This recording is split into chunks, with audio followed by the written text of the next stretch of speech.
Good afternoon. My name is Amanda Rivera. I'm the hearing examiner presiding over today's case. The date is March 29th, 2023, and this is case DCI 2022-00008. It's a rezoning request from the RS1 zoning district to RPD out in Lehigh Acres. Because this is a quasi-judicial hearing, all evidence and testimony must be taken under oath. So if you intend to speak, if you could please raise your hand. Do you swear or affirm the testimony you will provide is the truth? I do. Thank you. With respect to how we'll proceed today, first we're going to hear from the applicant. They're going to present their request and call any witnesses that they have to support that request. Following that, we will turn to the county staff. They will present their review and recommendation in this case. They are recommending approval with conditions and some deviations. After we hear from the county staff, then we'll turn to the public comment period. That would be your opportunity to speak at the podium. There is no time limitation for how long you can speak, but if the folks before you have had said something that you agree with, if you could just note that, that'll be noted for the record. If you do intend to speak, if you could fill out one of the public comment cards, it's by the door, and provide it to the staff, that will be placed here, and then I'll call them in the order that I receive them. We do have a court reporter here with us today, so if you could please try to speak loudly into the microphone and as slowly as you can so we can be sure that we get every single word that everyone says. I would appreciate that. And with that, we will go to the applicant to begin. Good afternoon. Good afternoon. Thank you. And for the record, my name is Richard Aiken. I'm an attorney with Henderson, Franklin, Starnes, and Holt here in Fort Myers. I'm here this morning, or this afternoon, on behalf of the applicant on this matter. I would note that the applicant provided its 48-hour notice in advance of the hearing. We also provided several documents and exhibits. We noted in our 48-hour notice that there were two issues with the staff report, both related to conditions that the staff had proposed. One was with regard to condition 5, and the other was with regard to condition 6. I believe we are now in agreement with staff. Staff had one change so we proposed to delete condition 6. Staff wants to make a change. They will cover that in their presentation, and we are agreeable with that. So unless there are any questions about those, I'll move on from that at this time. I did have questions, but you might address it, so I'm not going to ask it yet. I'll hold it until later. Very good, thank you. Before I get started, I do have a copy of the applicant's PowerPoint presentation, and I also have a copy of the 2022 rental market study that we identified in our 48-hour notice. I also did a summary of that as it relates to Lee County, just to sort of make it easier for the hearing examiner. We will go through that in our slides as well. I provided that summary to Mr. Mendez, so I think everybody has a copy of it. Okay, thank you. So for the record, thank you, I will accept, let me do these in order. So the 48-hour letter was pre-labeled Applicant's Exhibit A. The document that was the study was removed from that prior to accepting it because we cannot accept substantive documents prior to hearing, so I did not look at that. I reviewed the 48-hour letter itself that you discussed that had very minor changes to the conditions. Applicant's Exhibit 1, which I'm accepting now, will be the PowerPoint presentation, and then Applicant's Exhibit 2 will be what I assume is that same study that was provided before with your summary documentation. That is correct. Okay, thank you. There were also some resumes, I believe. Did those need to be accepted, or have those updated already been provided to the hearing examiner's office? I believe that they're already on file with the hearing examiner's office, but I will double check it in a minute. The other thing is that there was a revised master concept plan that we identified. I believe that's already been provided as well, but I do have an extra copy if you would like that for the record for yourself as well. That would be helpful, thank you. That was included in the Applicant's Exhibit A, which was the 48-hour letter. Thank you.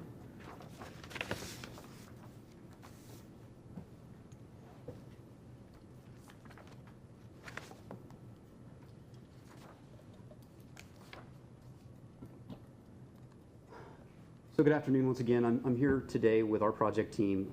We have Matt Miller, who's with National Development. He's sitting here at the table with me. Mr. Miller will have a brief presentation today. He will talk a little bit about this project and his experience in this space. Also, Tina Ekblad is our project planner. She's an AICP planner with Stearns Weaver. She's been accepted as an expert in planning and zoning by the Lee County Hearing Examiner on numerous occasions.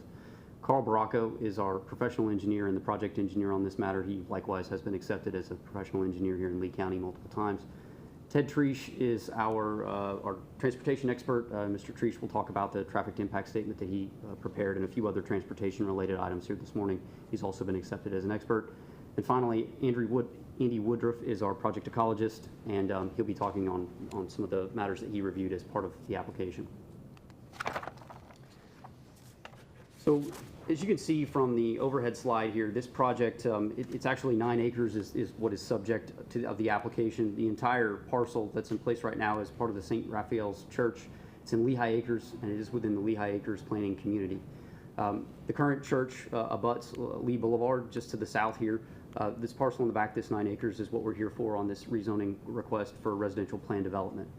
The future land use is currently central urban. It is in a future area, or I'm sorry, a future urban area.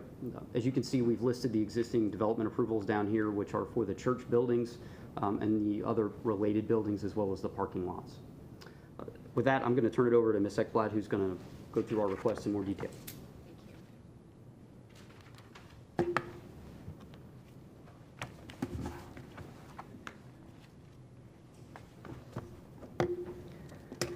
Afternoon. Good afternoon, Madam Hearing Examiner. For the record, my name is Tina Ekblad. I'm the Director of Planning for Stearns, Weaver & Miller. I am a member of the American Institute of Certified Planners. I have been accepted as an expert in this forum previously and would ask to be accepted as such today. Thank you. So you got a brief overview of the property from Attorney Aiken. I just want to kind of start with where we are in the county for this request today. The property is within the Lehigh Acres Community Planning Area. You can see it outlined on the aerial in orange. The parent parcel, the 20 acres, fronts on Lee Boulevard. This intersection over here is Sunshine Boulevard. Lee Boulevard runs from east to west, and then we have Homestead, the intersection with Homestead here. In this area of Lee County, Lee Boulevard has extensive non-residential development that has already occurred on the frontage of Lee Boulevard, and then you can see the historical Lehigh Plat as you get off of Lee to the north and to the south. Within a pedestrian walkshed as defined by the Lee plan, we do have the Lehigh Acres Medical Facility. FGUA's facility is immediately adjacent to the property, and then there's also additional medical, retail, and within a mile we have Parks and Recreation, and just off-screen an elementary school. So the property is in an area with a significant amount of existing residential, commercial, and public services development. As we zoom in, just to give you an idea of the surrounding properties in the vicinity of the existing St. Raphael's Church, the properties that touch our boundaries are all within the central urban future land use category. You can see the existing single family to the north, and just a bit to the west. I'll get into a more detailed aerial, but this is actually a recreational park and amenity. Again, FGUA's facility is to the east. There is a 100-foot wide canal that runs along the eastern boundary as well, providing significant separation between our property boundary and that FGUA facility. And then the commercial immediately across Lee and the remainder of the platted community, as I mentioned, is in the central urban future land use category. Traditional with the Lehigh community plan, most of the surrounding zoning is conventional, whether it's RS1 or community commercial. There are a few commercial plan developments along Lee Boulevard. Just for a little bit of background, this the parcel is part of a 1960 recorded plat for Lehigh Acres. The property has been owned by the diocese for an extensive period of time. When you see in the public record a transfer of ownership, it's due to the fact that the diocese in Florida started as the Diocese of Miami and then was broken down to the Diocese of St. Petersburg, and now we're in the Diocese of Venice. I believe the initial construction on site occurred in 1962, and where that construction has occurred is south of this former platted roadway of Bella Court, which has been vacated. All of the existing development occurs in this southern portion adjacent to Lee Boulevard, and the remainder is the vacant tract that we are talking about today. The idea here is that the Diocese of Venice desires to provide an affordable housing use on the property. They will continue to be involved in the operation of that housing in the future. We'll explain that in more detail later in the presentation. And when we I'll say divide the parcel for purposes of construction, they will continue to be involved and execute any agreements. So they're effectively negotiating with themselves for that future construction. With regard to urban services, since we are in Lehigh Acres, we do have capacity and service for all of the required urban services. Letters of availability, while not required, were obtained, and those are in the record file. Due to the site plan and the orientation of the buildings and the vehicular access, we did have additional coordination with the fire district. They have signed off on our access points, and that was included in the application for reference. So I believe with those letters of availability and that additional sign off from the fire district, it is my professional opinion that, Madam Hearing Examiner, you can make a finding that the project will be served by urban services and that capacity is available. So moving on into the specific request today, as I mentioned, the vacant cleared portion of the property is what we're focusing on. So we've taken that 20-acre parent parcel and reduced it down to 9 acres. We are seeking a residential plan development from the current RS1 conventional zoning to allow 120 multifamily dwelling units, and that would include 30 bonus density units. This has been reduced from the initial application. Previously, we were asking for the maximum density of 135. As a result of our community meeting with the parishioners as well as Lehigh Acres residents, we've reduced that. We've also adjusted the configuration of the buildings and the parking. With specific regard to the design, we have 3 multifamily buildings. They are proposed to be 3 stories in height, 35 feet. That 35 feet is consistent with the RS1 district, and so we won't have any height differentials from the surrounding community. We have clustered the proposed buildings along the eastern property boundary and the canal that I mentioned in the earlier slides. That was very purposeful to promote an extended setback from the western boundary. And then we've also preserved the existing wetland on site as well as a surrounding area for open space, and we filed a restoration plan for this upland preserve so that the surrounding community will continue to see that existing indigenous vegetation. And we've oriented the buildings so that when you're looking from north, south, or west, you're always getting a short side of the building from these existing residential units here and here. As you know, based on human perception, as you get farther away from a building, it appears to be smaller. So that was very purposeful on our part. With regard to outdoor lighting and parking and things of that nature, we are meeting the required spaces per unit and the 10% extra for guest parking. There's no deviation for parking. We will provide a photometric plan as required at the time of development order. I do have some example architectural elevations later on in the presentation. Speaking of, this is an existing project that Mr. Miller is working on. So you can see that we've purposefully chosen a neutral building color. We're providing the required building foundation landscaping. There will be lighting at the pedestrian entries. I clearly did not edit my slide properly, I'm sorry. The text here says that we are expecting the St. Raphael's facility to be designed similar to these buildings after zoning approval. And we are within the Lehigh Acres community plan, so we'll make sure that we're consistent with those architectural standards. There's a little bit of change going on with Florida statute, so we'll work with staff through the development order process to do that. This is an example of what we expect the clubhouse to look like. Again, we're keeping that neutral color, the required foundation landscaping, and the entry. And again, the Land Development Code Section 33 for Lehigh Acres has some architectural requirements that we will abide by at the time of development order.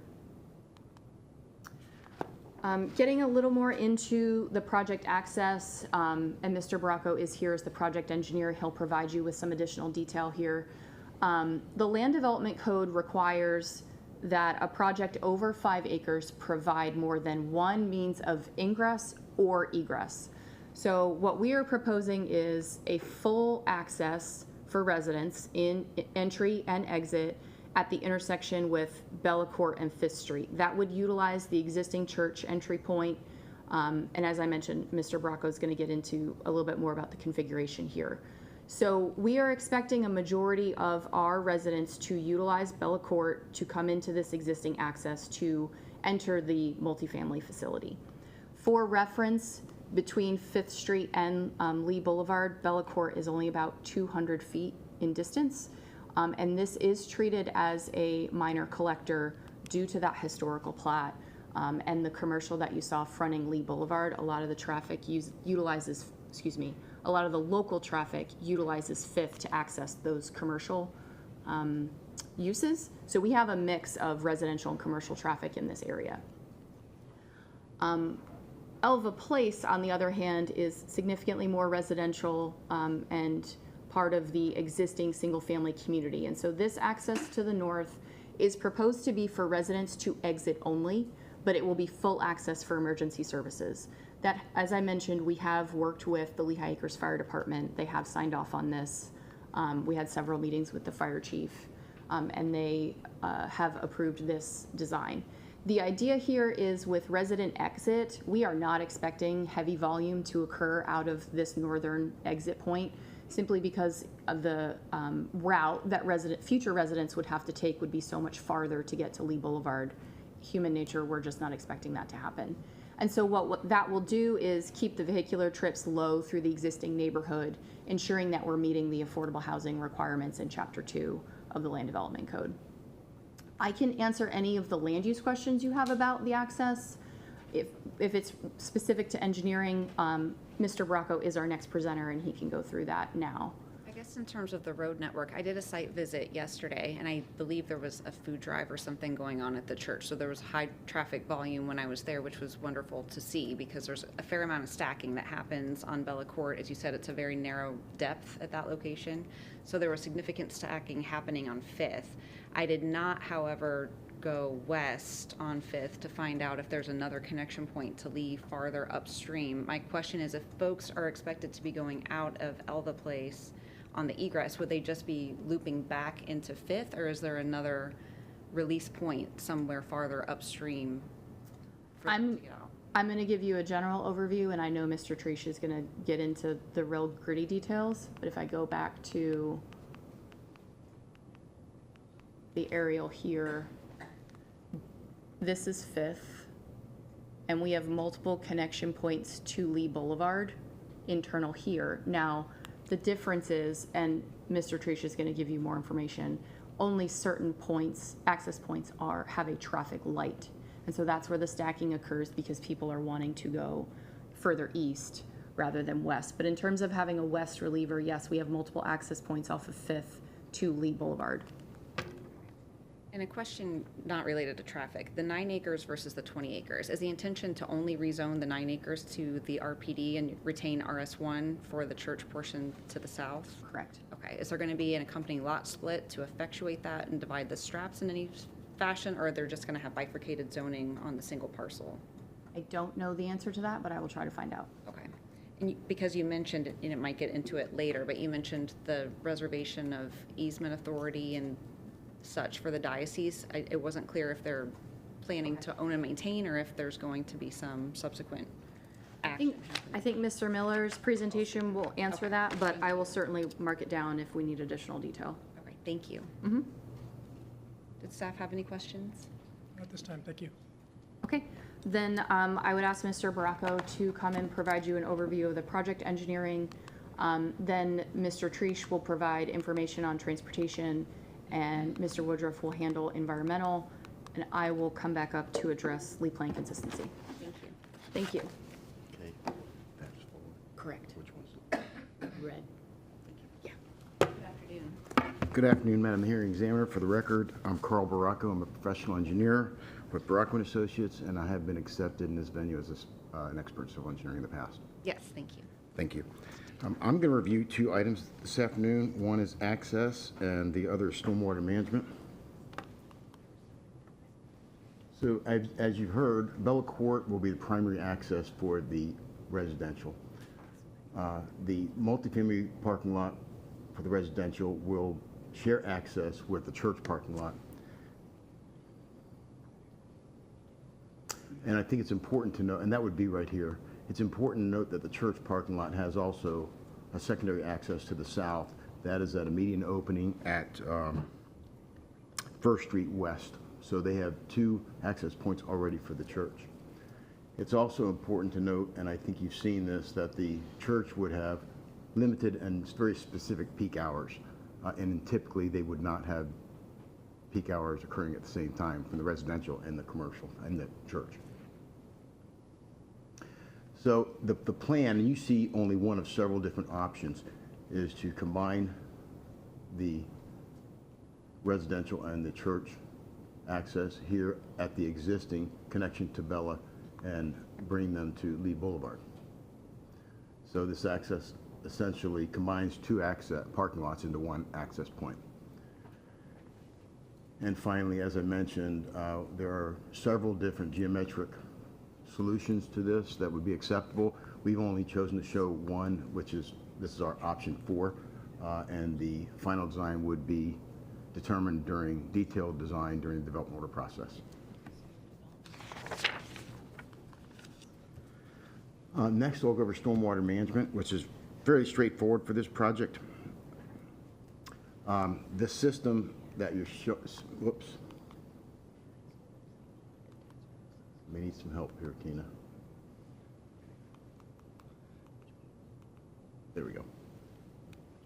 The system that we're showing here is a system that would attenuate and treat stormwater runoff from this site before discharging into the canal to the east. The system would be designed in accordance with the South Florida Water Management District. And again, all of the stormwater leaving the site would be attenuated and treated in the stormwater management area and discharged into this canal. The attenuation and treatment would be provided certainly in this wet detention, which would be a lake, and dry detention and or retention would be incorporated as needed to achieve the proper water quality leaving the site. Finally, the site does have two very good outfalls to the existing canal. One is along Alba Place, and there's a swale here in the right-of-way and a pipe that discharges into the canal and is now accepting runoff from the undeveloped area. The second is on the border here to the south, where the church discharges into a swale and then again comes into the canal. That's all I have for you on access and water management. If you have any questions, I'd be happy to answer them. There's an existing ERP already issued for the site, is that correct? Not for this site in particular, no. There's an ERP, was it the Oh, application? no, you're looking at, I believe, the wetland determination that Okay, thank you. Andy will go over with you. Okay, thank you. That was the only question. Did staff have any questions? No, thank you. Thank you.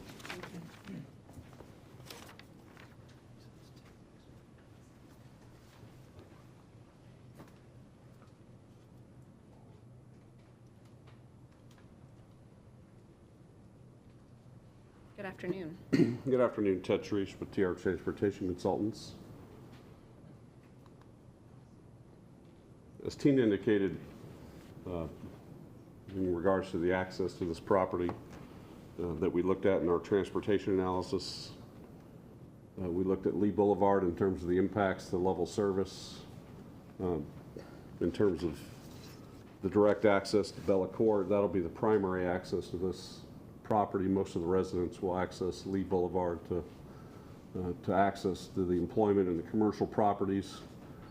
Again, to answer your question, yes, Fifth Avenue serves as a kind of reverse frontage road to Lee Boulevard. It's actually designated as a collector road by Lee County DOT, and it does have quite a few connections that connect down to Lee Boulevard.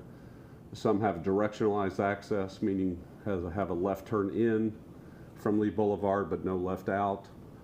Some have a full but unsignalized median opening. And then Fifth Avenue extends almost but doesn't quite directly connect to Sunshine, which is just at the left side of the aerial, but doesn't quite connect at the Sunshine Boulevard further to the west. And that's the next signal on Lee Boulevard as you travel to the west. So there's no signal currently on Lee Boulevard between Bella Court, which serves the Walmart on the south side of Lee Boulevard.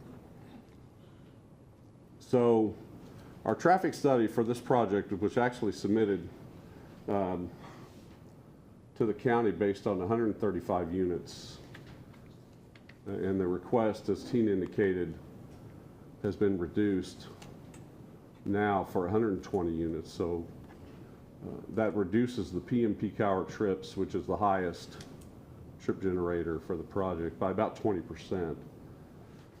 And just, I don't normally go into this level of detail, but just for the members of the public, a multifamily product, residential product, from a trip generation standpoint, generates about half the number of trips that a single family home generates. And that's based on years of research and data collection that the Institute of Transportation Engineers has collected from surveys all over the country, a lot of it in Florida, from surveys from these actual uses.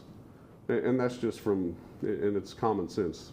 You have more people in a single family home, you have higher car ownership in a single family home, more bedrooms in a single family home, so you have more auto occupancy in a single family home versus a multifamily home. So you have about half the number of vehicles and the vehicle trips in a single family home. You have, and the people that live in these type of units have different work hours. You have your service employees that might work different hours, hospital employees, that type of service employees, your firefighters, police, that type of, that might have different shifts. So those folks, your folks that might live here that haven't quite got to the home ownership level yet, that might start out renting. So those folks have different work hours and work schedules. So that type of trip characteristics influence the trip generation characteristics of this type of use. So it has an impact on the trip generation. That's why it's lower than what a single family home generates. So on average, a multifamily community of this size actually generates less than one trip, every minute on average. So it's actually about every 2 minutes you're generating a trip. So it's a very low trip generator in terms of when you look at the actual number of trips that are going to be coming out in the morning. And that's your heaviest outbound impact from this use, typical for a residential. It's leaving in the morning and coming back in the afternoon. So again, we have to do another traffic study at the time this project comes in for a development order that'll look at the exact impacts and any additional lanes that we might have to do at the intersection, at the intersection of 5th and Bella with any additional pavement that we might have to add or anything. The county will have us look at that at the time we come in for a site development order permit. So we have to look at this again at that time. But our level service analysis showed Lee Boulevard will operate at level service C, again with 135 units. So obviously with 120, we're still at the level service C. So we meet the goals and objectives of the Lee plan and the land development code.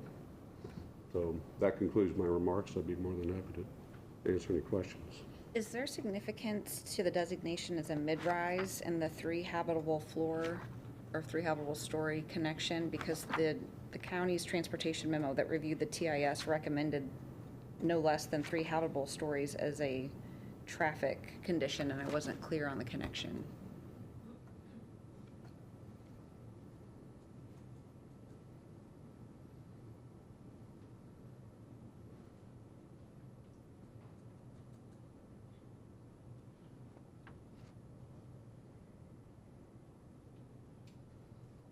Well, I know ITE in their most recent trip generation report broke out multifamily trip generation in 3 different categories: low rise, mid rise, and high rise. And low rise was considered 3 floors, 1 to 3. Mid rise was 4 to 10. But the difference between low and mid was not significant. I mean, it's a few trips, so it wouldn't be substantial. Is that a question that staff maybe can address? I think I can touch on it, yeah. Okay, thank you. All right.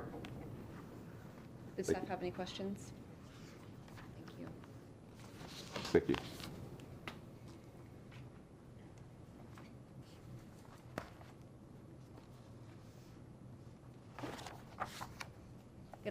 Good afternoon. I'm Andy Woodruff. I'll be talking about the environmental conditions on the project site. I'm Senior Ecologist and Environmental Services Director at CHW. So the site is partially vegetated. Some of it has been cleared, maintained as pasture grasses. The forested area is primarily composed of exotic vegetation, including melaleuca, Brazilian pepper, with also some pine and oak and cabbage. There is a wetland area that you had alluded to that is on the property and that was identified and reviewed with the Water Management District. That's the central area that's hatched. It's about an acre in size. On the east side of that is a melaleuca forest. The remainder of it is comprised of Carolina willow with Brazilian pepper. No species were identified on the property during the time that we spent there. We do have an indigenous restoration plan that we worked out with staff, which will be the 1 acre wetland area. We will be removing the exotic vegetation in that area. And there's also a plan of supplementally planting in that area to try to help restore. We'll also be trying to reduce the willow in that area to allow for some wading bird foraging habitat, which currently is choked out. And then there will be some buffering that's going to be provided to that wetland system ultimately, and a plan of engineering with Baracco to try to rehydrate that a little bit through the water management system. So if you have any questions for me. Don't have any questions? No. Thank you. Okay, thank you.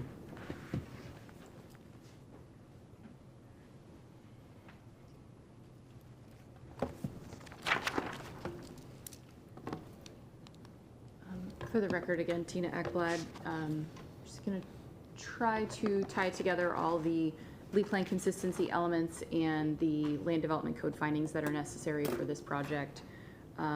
As we discussed early in the presentation, the property and itself and all of the immediately touching surrounding parcels are within the central urban future land use category, which the lead plan identifies as the urban core of the county and where we would expect the highest level of public services. All of the use categories other than heavy industrial are expected to occur within this future land use, and the maximum density is 15 dwelling units to the acre.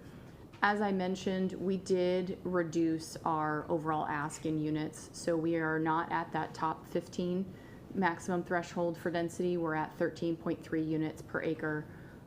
We are requesting that bonus density occur through the affordable housing thresholds, and I will get into the Chapter 2 requirements for that bonus density. The multifamily proposal here does provide an alternative housing type, and you can see from this graphic within a very heavily dominated area of single family. And again, all urban services are available as promoted by the future land use category.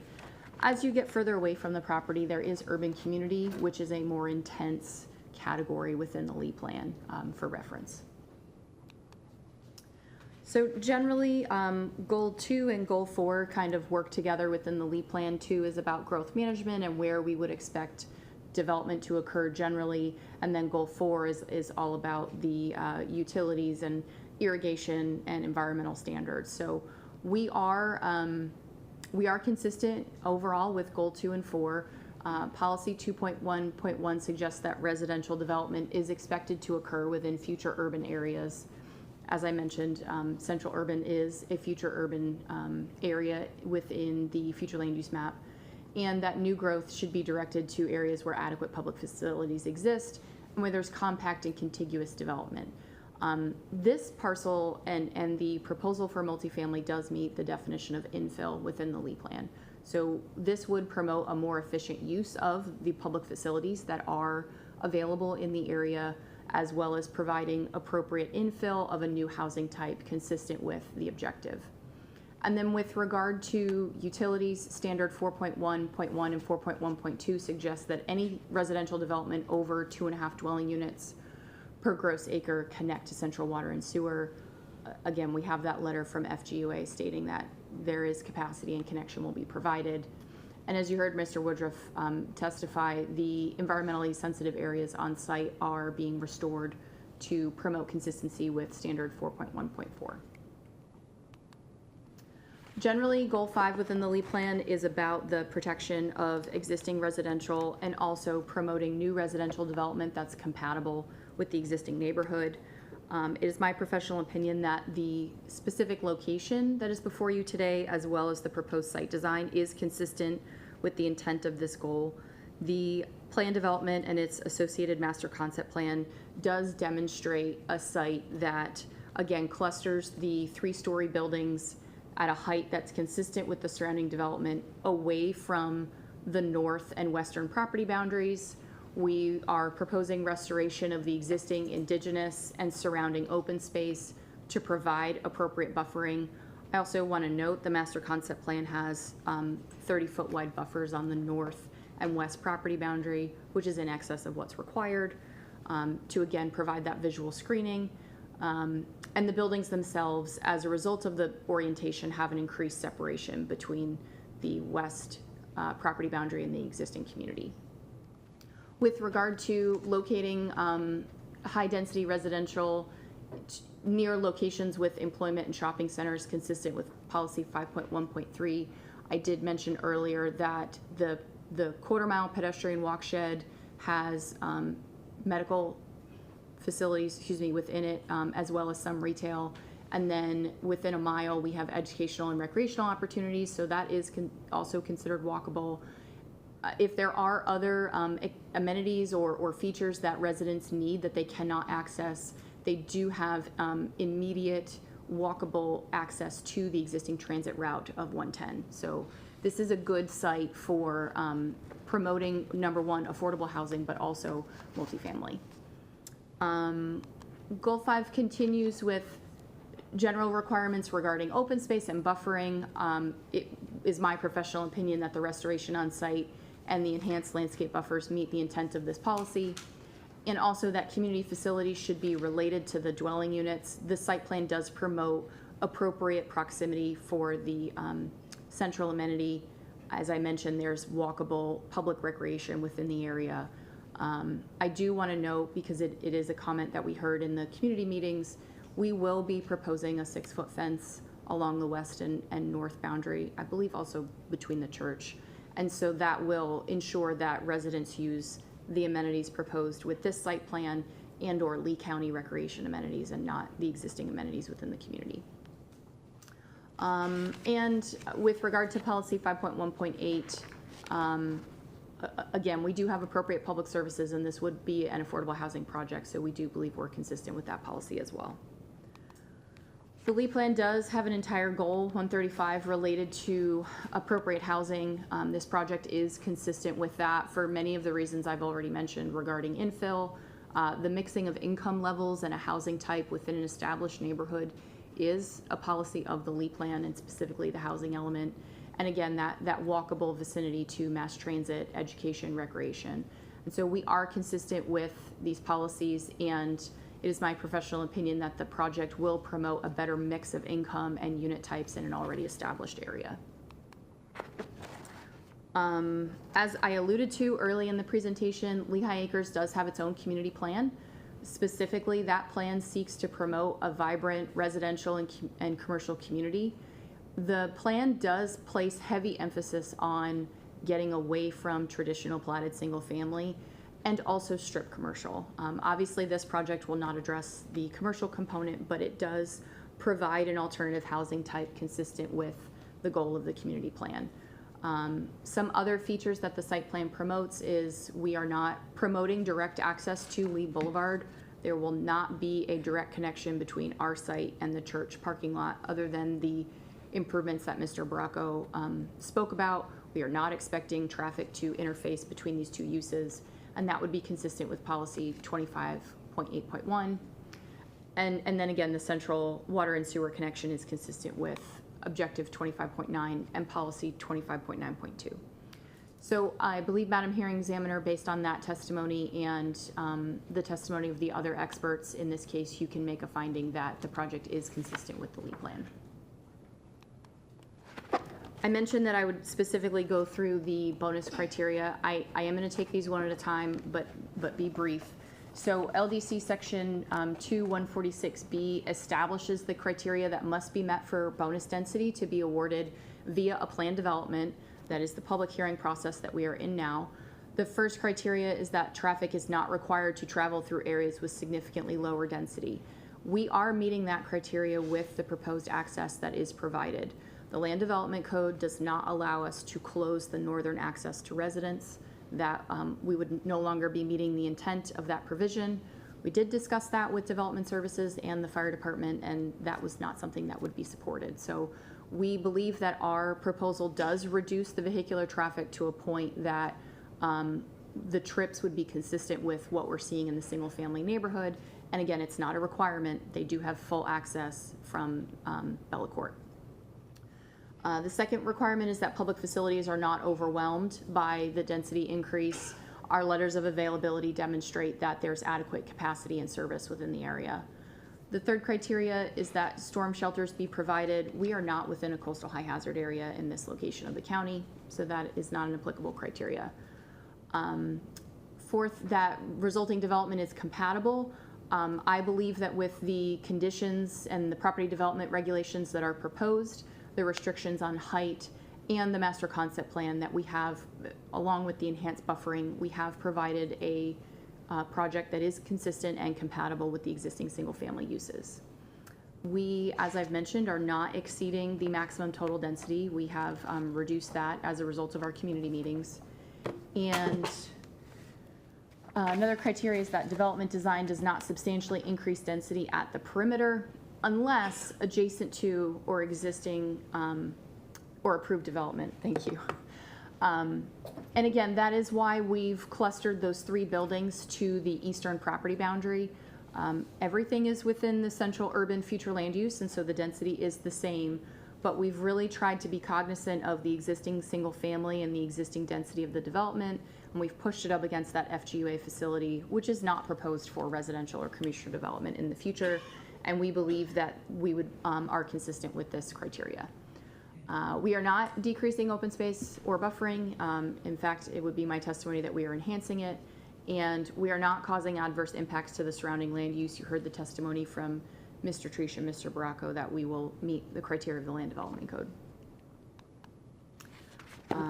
Closing out here, there are specific findings, Madam Hearing Examiner, that you need to make to recommend approval of this plan development. It is my professional opinion that we have demonstrated to you that we meet the requirements of the Land Development Code, that the proposed master concept plan with conditions is compatible with the surrounding area. We are providing sufficient and appropriate access for the proposed development, and as Mr. Treese stated, the transportation impacts are appropriately addressed. The testimony from Mr. Woodruff demonstrates that we are not adversely affecting environmental resources. I have explained that urban services are available and that the multifamily provides a new use, a new housing type within this area that is appropriate given the availability of public transportation and non-residential uses. And again, that the conditions appropriately protect the public interest and relate to the proposed development.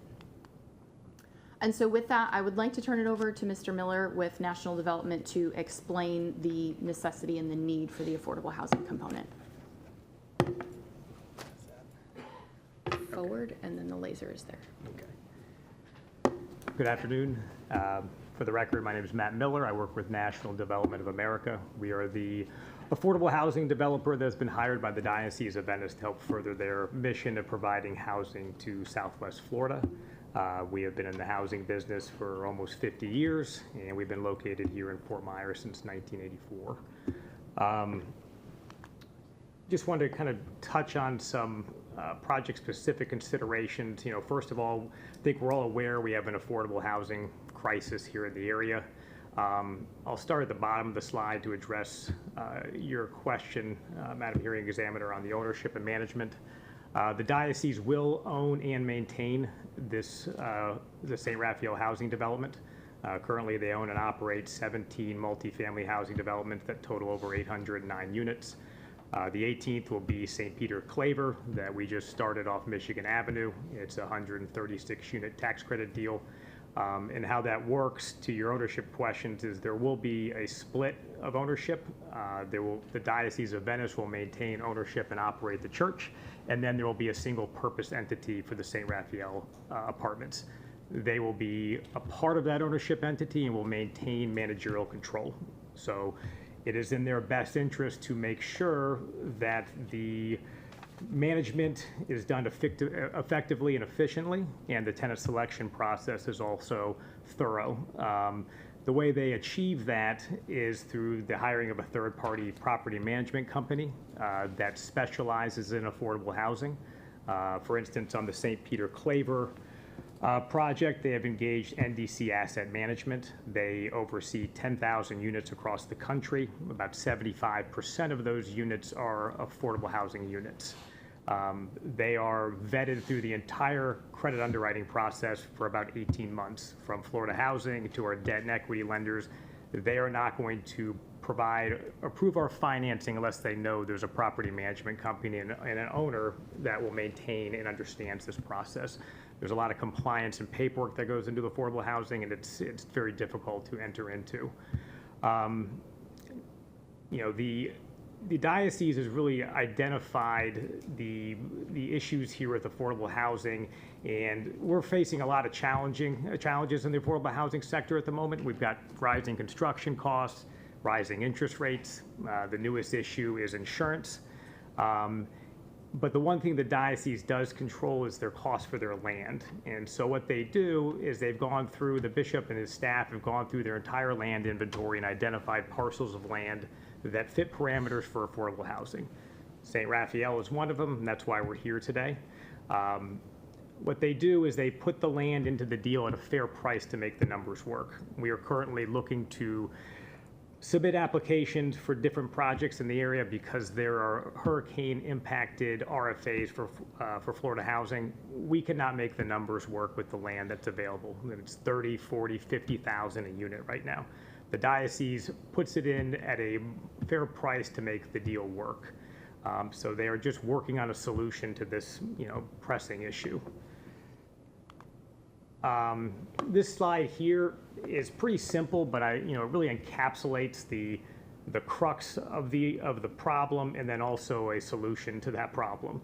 On the right side here, we have market rate rents for new construction garden style apartments that are in the Colonial Corridor. You got one bedrooms ranging from $1,800 a month to $2,300 a month. You've got two bedrooms from $2,000 to $2,800 a month, and three bedrooms from $2,500 to $3,300 a month. The question that keeps going through my head when I look at these numbers is, how does a single mom with two kids afford to live in a two-bedroom apartment for $2,800 a month? Just going off the law of thirds, to afford $2,800 a month in rent, you need to make close to $100,000 a year. For $3,300, it's probably closer to $120,000 a year. So on the left side of the slide is the solution here that the diocese is presenting. On Florida Housing's website, it lists the rents that will be provided here at the St. Raphael apartments. So people from 30% AMI to 60% AMI qualify for these units. Here are the rents for the 30% AMI. You have one bedroom for $452, two bedrooms for $543, a three bedroom for $627. And for the 60% AMI, you have a one bedroom for $906, two for $1,086, and a three bedroom for $1,254. Those rents on the left side there are obtainable in that example I just provided.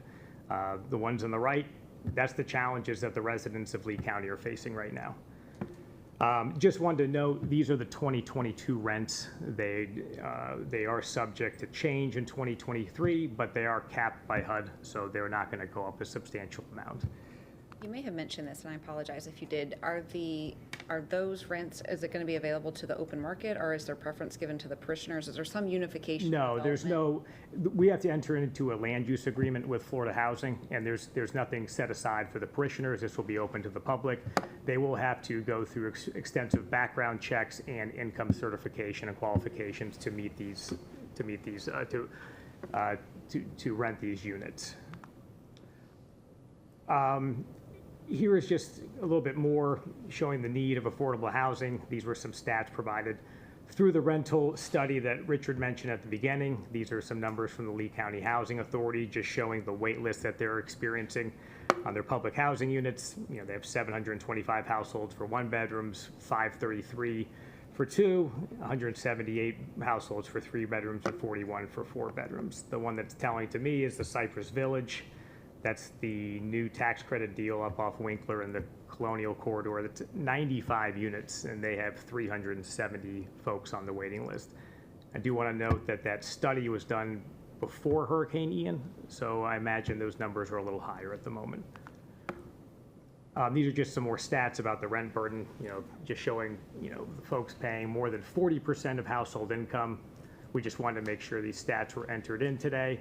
You know, you've got 749 households between 80 to 120% who are paying more than 40% household income, and then 4,000 in the 60 to 80%, over 11,000 in the 30 to 60%, and another 11,000 from 0 to 30%.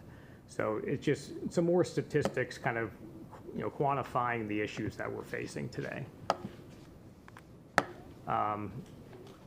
So that we just want to make sure that we discussed a little bit of affordable housing. We know we're here for the more technical aspects, but there is a social component to what the diocese is trying to achieve today. And with that, I'll just turn it over to Richard.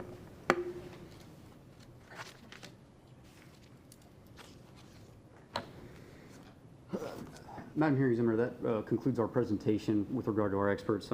I would just like to close by saying that we do believe that the presentation here has demonstrated that the project meets the requirements of the Land Development Code and that it is consistent with the Lee County Comprehensive Plan.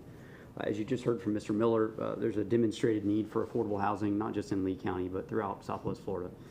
The affordable housing need and the project that we're proposing here is consistent with the Diocese of Venice's mission, which is the reason for their involvement in this project. We also believe that the presentation here has shown that this location is appropriate for this multifamily affordable housing project as a result of its proximity to urban services, the commercial uses nearby, as well as the church, the hospital that's very nearby, the schools, and the parks. I think Ms. Ekblad's presentation demonstrated in depth why it also meets the other requirements of the Land Development Code as far as sewer and water and all those things. We would request approval. I would also like to note that I do have also with me here today Joe DeVito, who is the General Counsel for the Diocese of Venice. He is here present. If you have any questions of him or would like anything clarified from the diocese perspective, I'm happy to make him available. But unless you have any other questions of us, we're happy to turn it over to staff at this point. I did want to touch on the 48-hour letter just briefly to be sure that I understood what you said at the beginning. The 3 habitable floors is still a bit of a quandary for me. We don't usually see a minimum and a maximum that are where we've got 1 in feet and 1 in stories. And I wanted to be sure of the intention of that as well, because taking out condition 6, which limited buildings containing multifamily units to 3 habitable floors, there's other uses permitted on the schedule of uses, such as the clubhouse, and I can't imagine that you want a 3-story clubhouse. So putting it as the minimum in the table might create some issues. So I just wanted to get some clarification on the record of what the purpose of that was. Right, so, and I'll let Adam talk to that when he comes up, but I believe my understanding was that the inclusion of that condition might have been a mistake initially as number 6.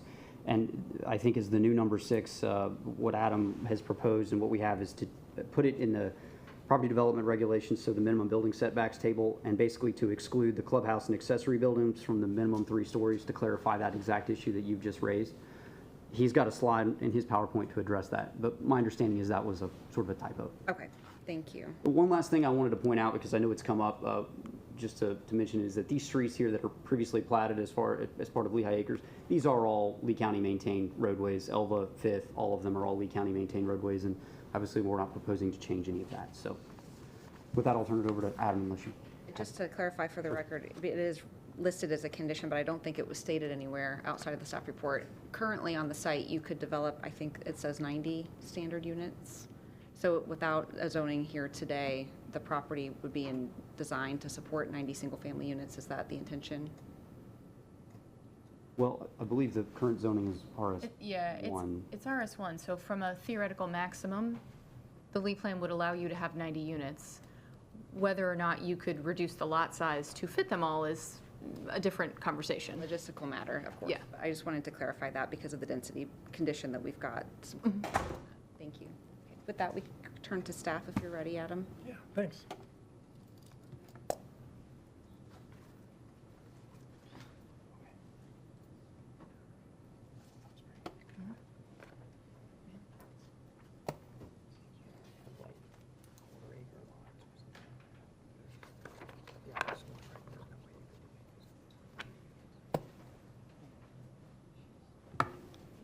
Good afternoon.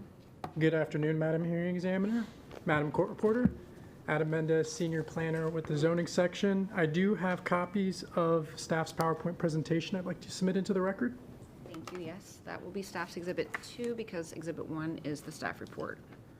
Sorry for the extra statement. Not at all. Thank you. Let me know if I talk too fast. The applicant has laid out a comprehensive presentation, so I will try to avoid overlap by focusing on a condensed basis for staff's recommendation and the rationale for the recommended conditions, including the stricken condition regarding the transportation impacts. I will briefly touch on the Lehigh Acres community at large and move on with site-specific discussion. We've heard testimony concerning Goal 25 of the LEAP Plan and how these policies aim to promote development and redevelopment efforts in Lehigh Acres. And I wanted to briefly discuss some information that shaped those policy decisions, which are designed to treat some underlying symptoms in the Lehigh Acres community, which became to realize. According to the Spikowski land use study, Lehigh Acres is one of the largest 1950s era antiquated subdivisions in Florida, with approximately 120,000 single-family lots. At that time, these lots were mass-marketed globally, and lot ownership quickly became fragmented. The projected population is forecasted at approximately 342,000 people, and this land use study focused on the shortage of lands available for businesses, non-residential land uses, and other housing types, and the issues that poses with the disproportionate aggregate of single-family lots. The commercial land use study is largely the basis for the current policies in place for the community's growth management. LEAP Plan Map 2-B serves as the Lehigh Acres Community Plan Overlay Map. This is the relative portion of the map with the subject property's location depicted as the blue star.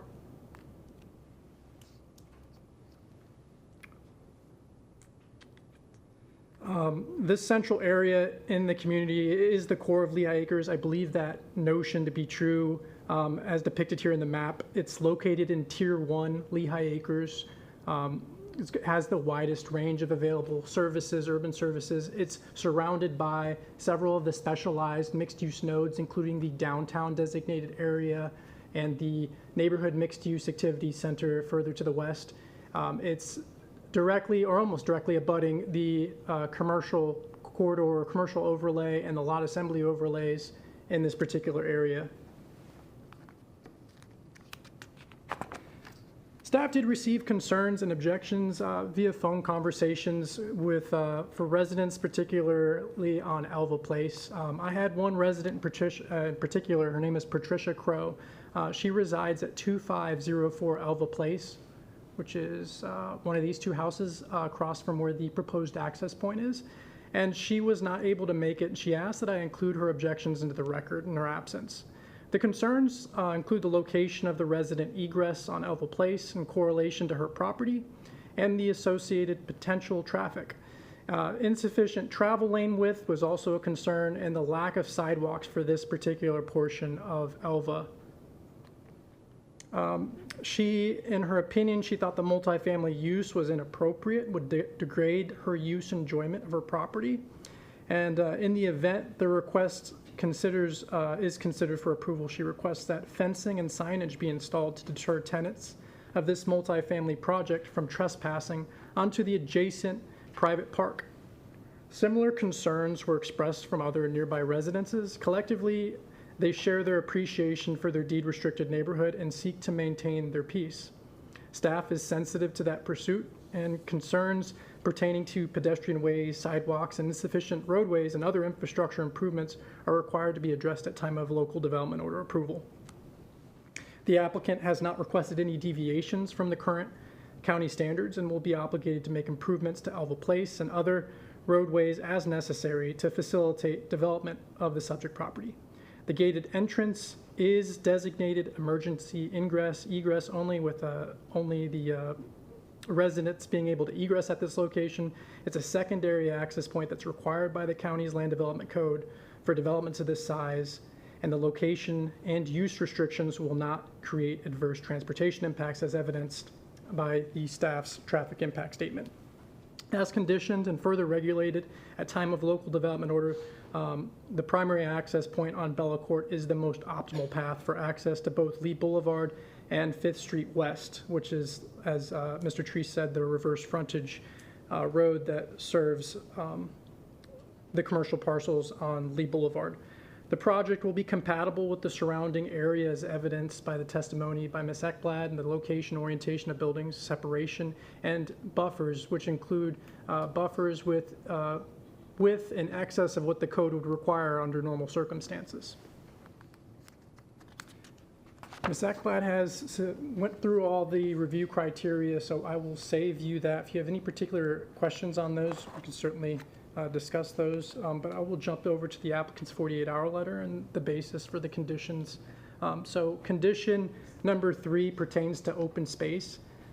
The open space provided by the applicant is actually in excess, again, of what the code requires. I think through their preservation and open space design, they are locked into that with this condition as written in the staff report.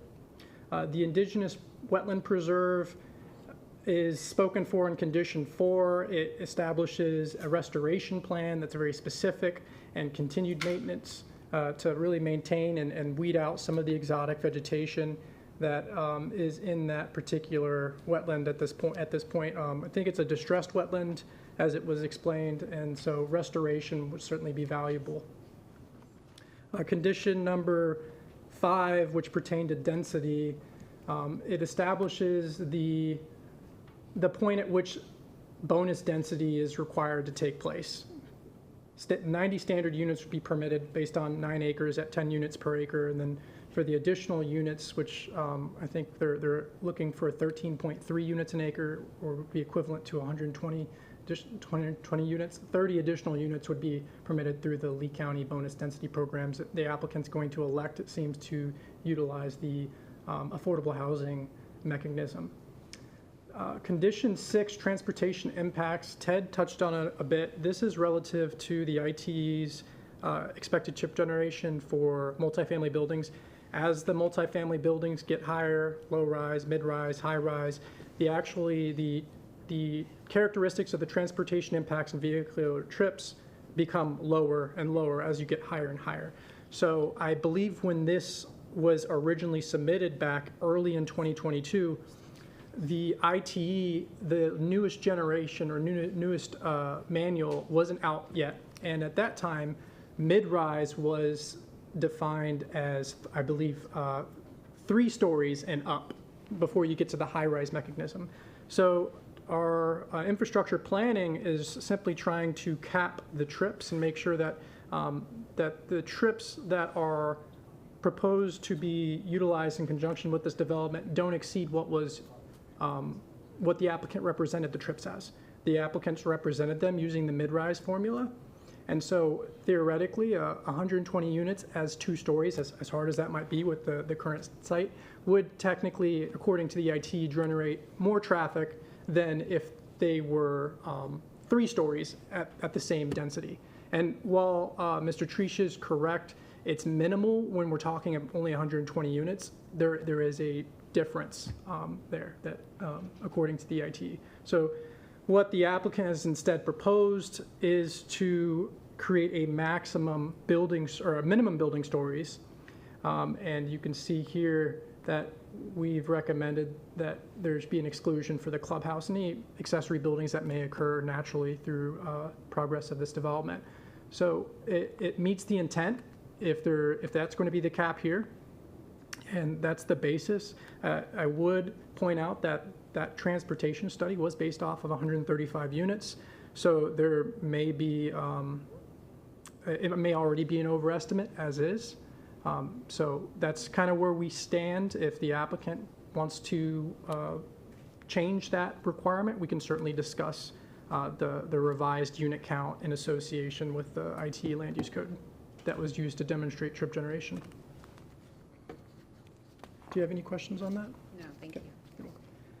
In terms of the deviations, there are 3 out of 6 deviations that are being recommended as approval before you. Deviation 1 is a typical building separation or development perimeter setback that's required per the plan development, property development regulations in the land development code. It requires the most restrictive of which requires a perimeter setback of 17.5 feet because the buildings are 35 feet height, so half the height of the building. So along the eastern boundary, which I think I have a good slide of, we have the canal here, and they're proposing instead of that 17.5 feet from this line to propose 10 feet, and staff feels that that's appropriate contextually and does recommend approval of that deviation. Deviation 2 is to essentially memorialize the on-site indigenous preserve areas. There are conditions relative, there is a condition that relates to this and relates to the indigenous preserve and the upland indigenous spaces. Deviation 3 is a 50-foot requirement between a retention and a private single-family lot to allow a 30-foot setback. The design of the property does exhibit that there is going to be a strong relationship between the way that the property is oriented and the existing single-family uses. We think the lake really enhances that separation. It sounds like the applicant is willing or may be willing to offer a condition relative to fencing and fencing off a portion or a significant portion of their perimeter boundary to help ease some of the concerns with the sharing of private facilities, and I think with that would certainly supplement those concerns if they were willing to come forward with that type of condition. So with that, my presentation is complete. Certainly available for any questions if anyone has any. You know, with respect to the buffer deviation, the one that you just went over from the western property boundary, do you have any indication of what the distance actually is from the edge of that building to the property line?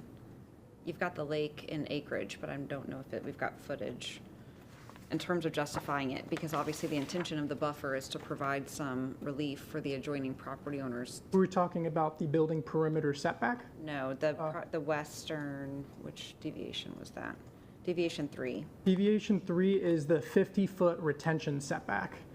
So there is no, they're going to provide fully compliant code required buffers. In fact, so you'll notice some of these buffer widths are actually in excess of the stated buffers that are required. Okay. That answers my question. Did the applicant have any questions of staff? Getting tongue-tied right now. No. Thank you. Okay, so with that, we will turn to the public comment period. Again, I've got the cards here, so I'll call them in the order that I have them. If there's anyone that did not complete a card but you wish to speak, please just indicate that at the end and grab a card that you can fill out. The first one I have is for Andrew Shaleen, and I apologize if I butcher any of these names.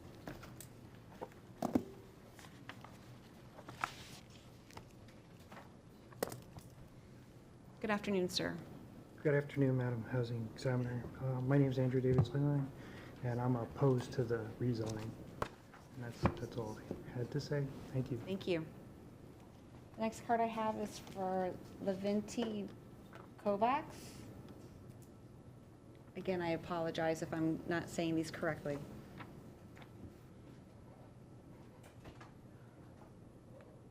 I'm sorry, I thought that was...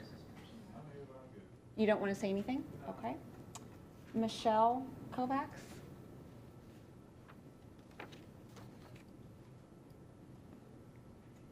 Good afternoon. Good afternoon. So I'll be brief. We both disagree with the planned development. I think mixing is overrated. I don't feel that our community could sustain this plan. I believe that our values of our home will plummet having this move into our neighborhood. And coming from somebody who lives there, it's already a bottleneck on Bella Court. I can't imagine having any other way out of that place. It's the only light we have. So yeah, it just saddens me that this is happening. So that's Thank all you. I have to Thank you say. for coming today. The next card I have is for James Prop.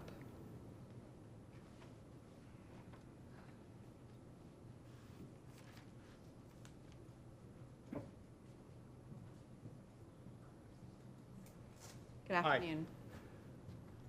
My name's James Prop, and I live on 9th Street, which actually isn't in the Oak Brook subdivision. But I've lived here in Lee County since '62, so I've seen a little bit of construction go on. Some of it good, some of it bad. I've seen Lee County make good decisions and bad decisions. This particular area I've lived in for the last 16 years.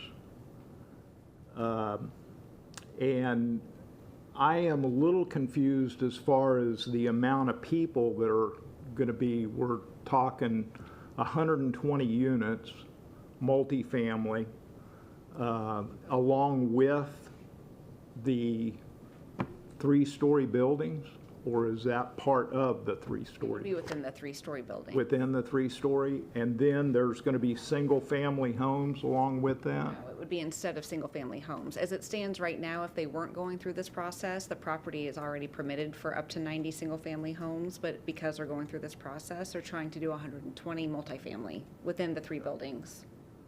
Well, right now, Bella Court is the only way in and out of this subdivision that they have pointed out already as being heavily populated. It goes deeper than what anybody has shown here on the map, and they all use that exit. The other exits that they've spoke of, most of them are to the west only. You can't get back to the east. Not only that, but there's no traffic lights. We have the Walmart that's directly across the street. We all know what Walmart parking lots look like. So due to the fact that Bella is a 2-lane road, the exit out of Walmart is 2-lane. You've got a cluster at that light every day. I come out and in there only on the days of Saturday and Sunday because I work in Lee County and Fort Myers. So I always go west. But I have sat through 4 traffic light changes on a Saturday morning because of the church having exits and because of people going to go east. They will not cross Lee Boulevard when you've got people doing anywhere from 50 to 80 miles an hour. They just won't do that. It's not wise. Putting this many, how many bedrooms are we talking about? We can make a note of questions or whenever during public comment. Oh, I'm sorry. That's okay, and then we'll, Depending on the number of people that are going to live there, you know there's going to be at least 1 automobile for every apartment that's there. Most likely, there's going to be more. You can't dump that kind of traffic on a 2-lane road that's a residential road. It just, it's not even fathomable. It's beyond anything I'm comprehending right now. Not to mention property values. We're bringing in low-income housing into a subdivision that's already established. And the water that is running to the Able Canal is owned by Lehigh Acres Water District. So there's an easement of, I believe it's between 25 or 30 feet off of the canal, which is not considered private property. That's going to turn into a walkway. All the people that live on that water all the way down are going to be constantly having people in their yards. I think it's a really bad idea. I think that Lee County needs to leave it single-family residential, and I would definitely like to see Lee County vote against this project. Thank you. Thank you for coming today. The next card I have is for Harry Perez.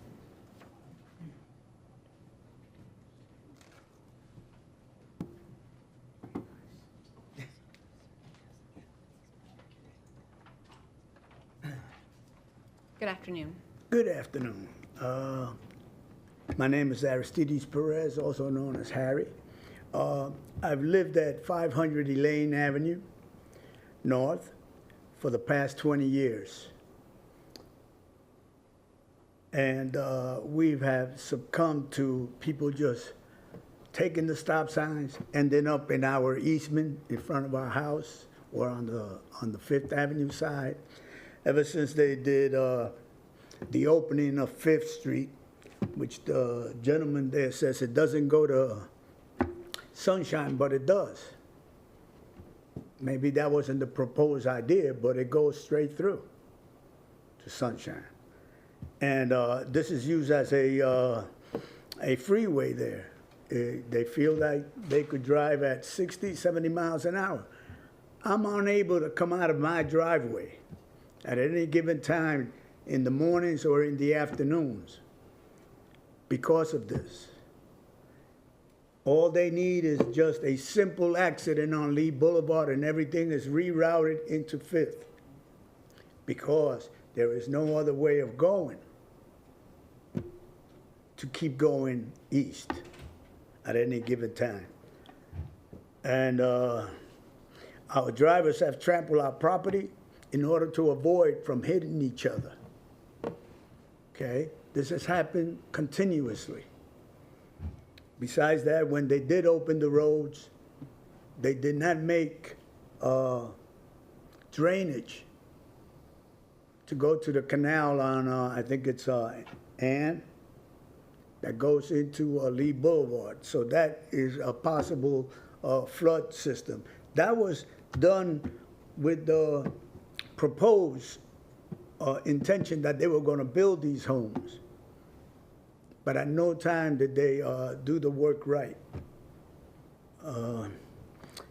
Also on November 11th, 2022, my son is handicapped. He suffered a stroke. While he was crossing from Bella Court or from the Walmart to Bella Court, a driver just decided he's going to make a right-hand turn, and as my son was approaching his crossing the intersection, he was struck by the vehicle.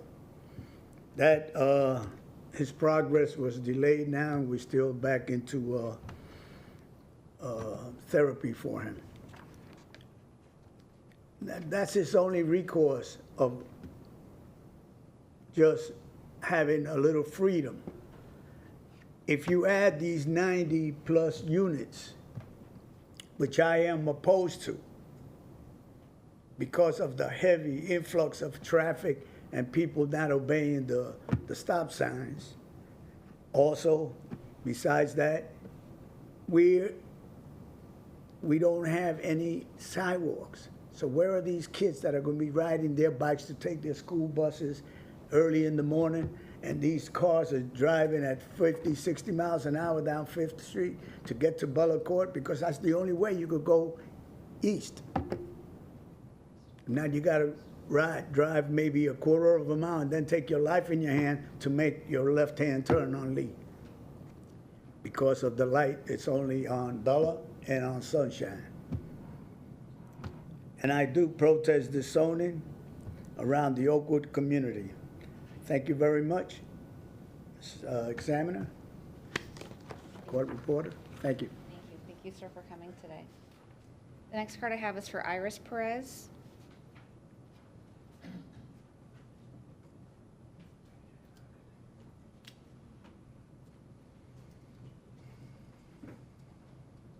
Good afternoon. Good afternoon. I'm Harry's wife. So I agree with everything he says, and I oppose this rezoning in our area. The traffic is horrendous, the garbage everywhere, the stop signs, they're not respected. We also have that going on Elva Place, at which they come in from Lee Boulevard, go down to Elva, and you hear of a crash in there, or someone going into our Eastman. There's also, I find that we have enough people in our area. We don't need any more, because more people, more traffic, more problems, more headaches. Lee County, in regards to Lee County maintaining the streets, they do the worst job I've ever seen, and we're from the city. I mean, there are potholes everywhere. There are 2 feet deep right now on the corner where we live. We live on a corner of Elaine Avenue North and 5th Street West. And right there, I mean, the dips. Anyone goes by there, they're gonna end up in our house. Or if you're walking there, you're gonna twist your ankles. So it's just an accident waiting to happen. And supposedly, they did this about 2 years ago, and it wasn't done properly, so that's what you get. I'm not sure about this multiple dwelling. Will they, well, it's a question. I guess I'll hold on to it for later. Once again, we are highly upset at the traffic and what has happened to our son, and we don't want that to happen to anyone else. Thank you. Thank you. The next card I have is for Henry Leno.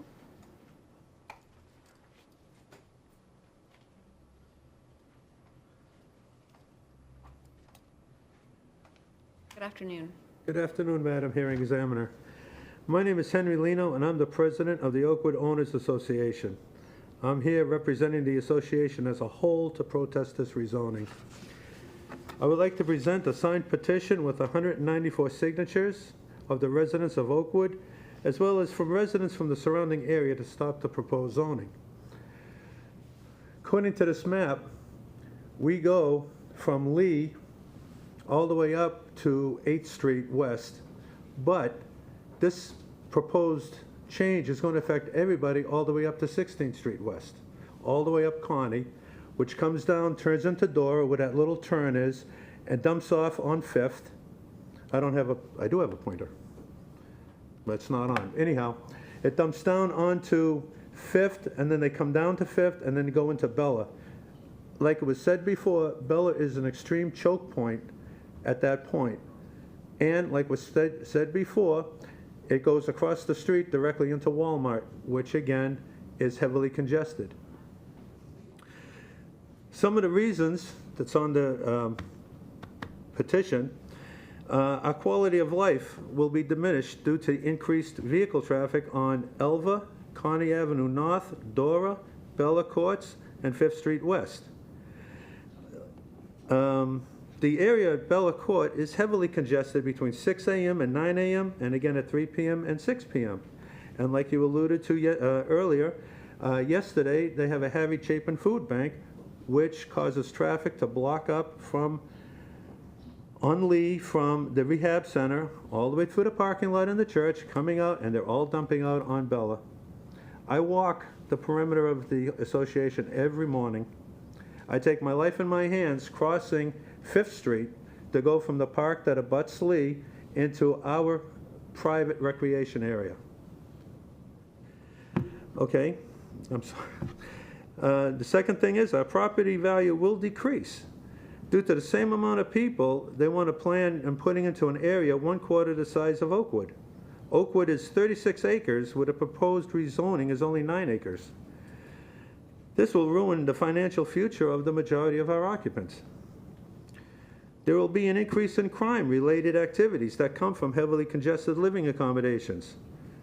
We are seeing this now in our private park and playground that abuts this proposed area. We have residents calling Lee County Sheriff because of drug dealing going on in there. what's going to happen in a nice little enclosed area. We also have seen a reduction in water pressure over the last few months.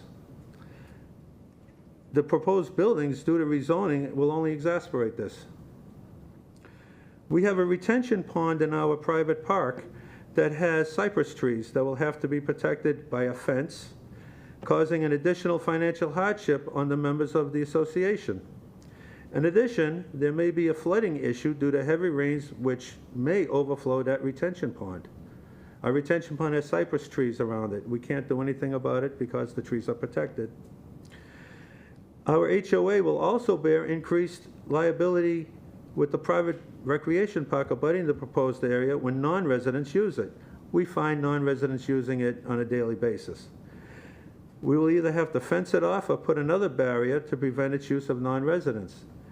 The liability will be on our insurance costs. Our insurance for the association has already gone up 25%. Now, we don't need it to be canceled. If the proposed buildings would be used for low-income seniors, 62 and older, like St. John the 23rd and Fort Myers, it would alleviate a lot of issues relating to crime and traffic. And for the record, my mother does live at St. John the 23rd and Fort Myers. I know what I'm talking about. We are concerned for the safety of school-aged children that will be residing there. Where is the bus stop going to be? Probably in that heavily congested area of Bella Court and 5th Street West. All up and down Connie, kids are congregating every other street, every other cross street, 8th, 10th, 14th, to catch the school bus. There is no park benches, there's no protection for them. And yes, cars do slow down and stop when the school bus signs are out. I see this. But they're also the parents waiting in cars blocking those cross streets, watching their children get on the bus. And may I present this to you? Yes. Is that the petition that you referenced? Yes. Okay. And I will accept that as Leno petition, excuse me, will be Exhibit 1. And with that, I thank you for your consideration. Could you indicate just quickly on the map, you talked about fencing the cypress tree area because of flooding. Where is that relative to the property? Cypress tree is right in here, right in this area. This is our retention pond. Okay, and that's the park tract as well that you're talking about? Yes, this whole area here is our park. That's a playground, swing set. This is our gazebo. This is the retention pond with the trees around it. And we do have it signed, warning for alligators and don't swim and don't fish. And this down here is our volleyball court.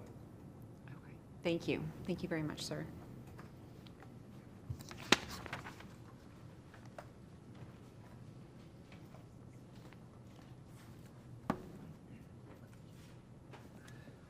The next card that I have is for Kevin Coulter.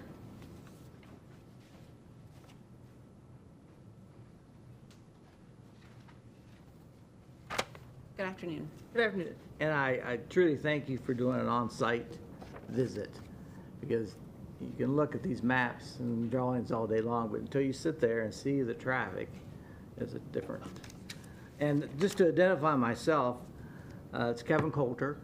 I'm 67 years old. I've lived in Florida for 6 years. We live on the far corner on 7th Street, so we're quite a ways from the development. But, you know, that home for retirees is one of our main assets. And as Henry alluded to, we feel that this development will, you know, drive down our value and essentially, you know, our personal assets. And I was a past president of the association and treasurer, so I'd like to speak about the park area. The association puts money back like any other HOA for expenses. We have paving, we take care of park maintenance, fertilizer, mulch, you know, everything. Lighting, our walkway is lighted. So that's going to increase because you add another however many bodies to that activity area, we're going to have to increase our budget, and that's going to affect the owners, you know, directly.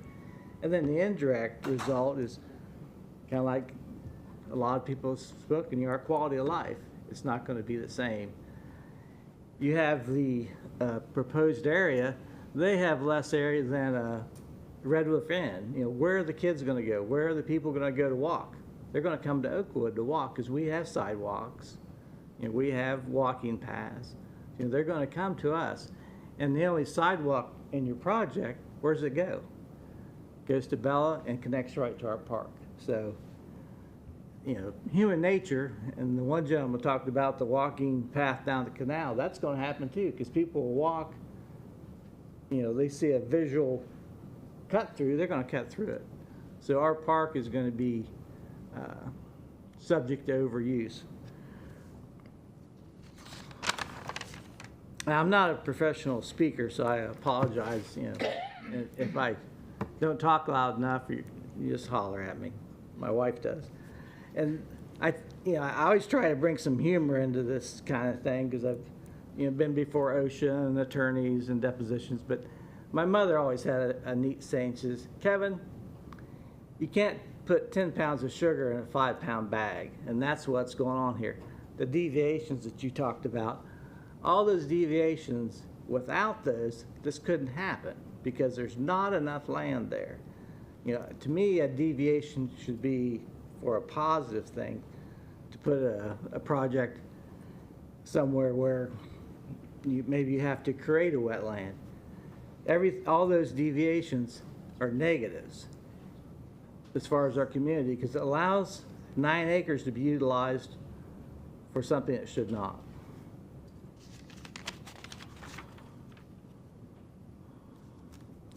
And then the final thing I think we should look at, let's say this is built and we're residents there and the grandkids come and want to do something. Well, we've got to take them over to Oakwood because there's no facility there for kids. Your recreational center, well, that's going to be birthdays, anniversaries, funerals, that kind of thing.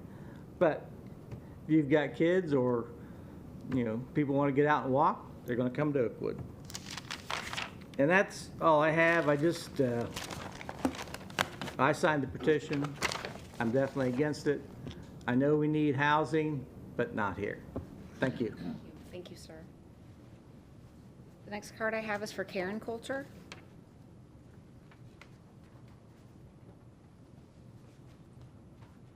Good afternoon. Good afternoon.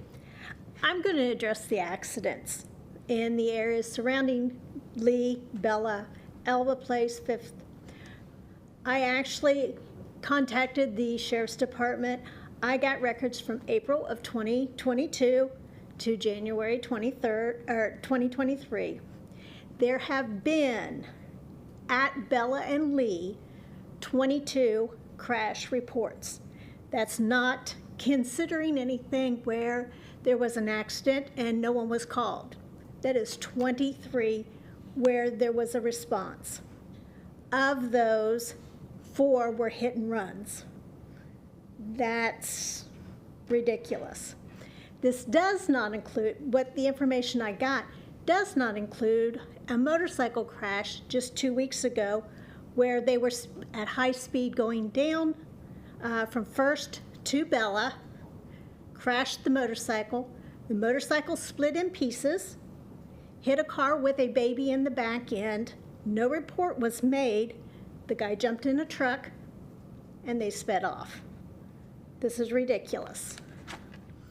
Bella Court is a 2-lane road, short road, only access eastbound on Lee Boulevard, and has no additional land to widen it so that we have a turn lane, which I personally addressed at our first meeting with these people.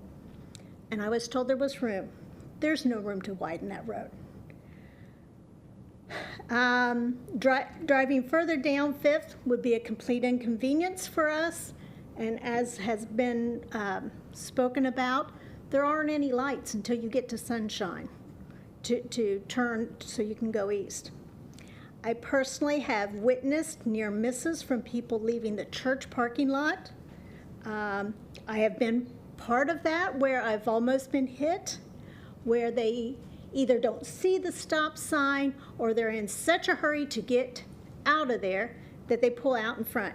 I mean, Bella does not have a stop sign at the end of it. The church has one, we have one. Common sense is one goes, one goes, one goes, one goes. That does not happen in Lee County anywhere hardly. People running the light at Lee Boulevard and Bella. You literally have to stop, wait, even though the light is green for you on Bella, to avoid being hit because they will run that light.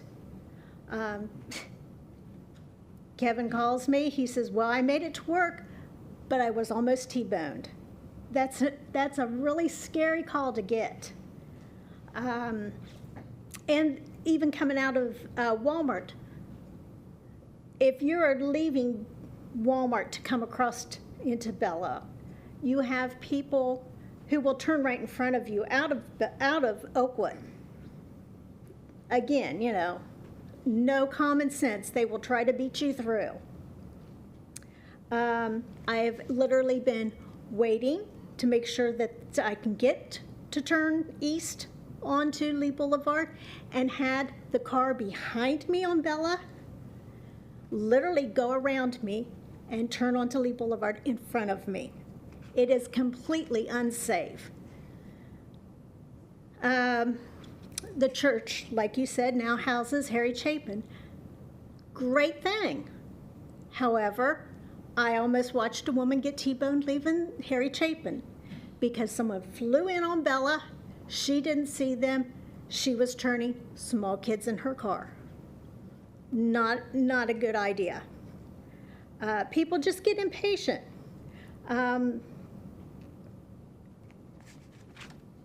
Since Bella is the 2-lane and there's no turn lane other than that,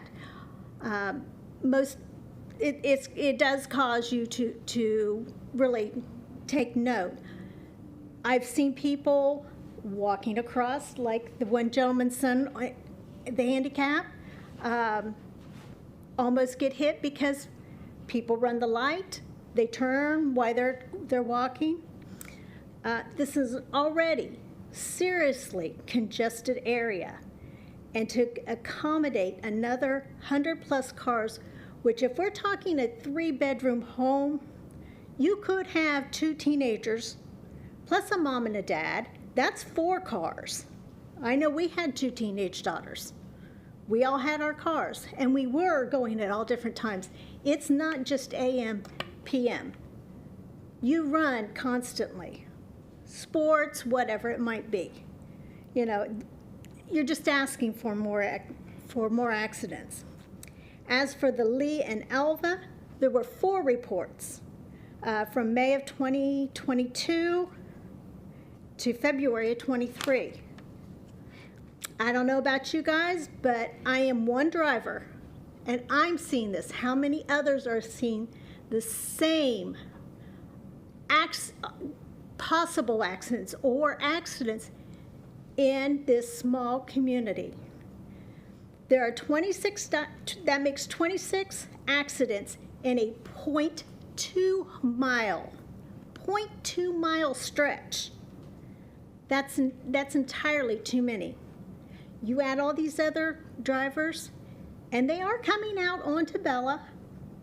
They will come up on Dora.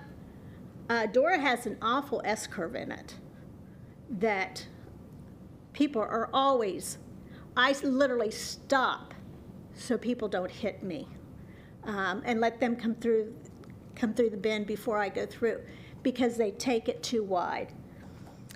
In addition, I requested a list of accidents on surrounding roads in the immediate area of Oakwood.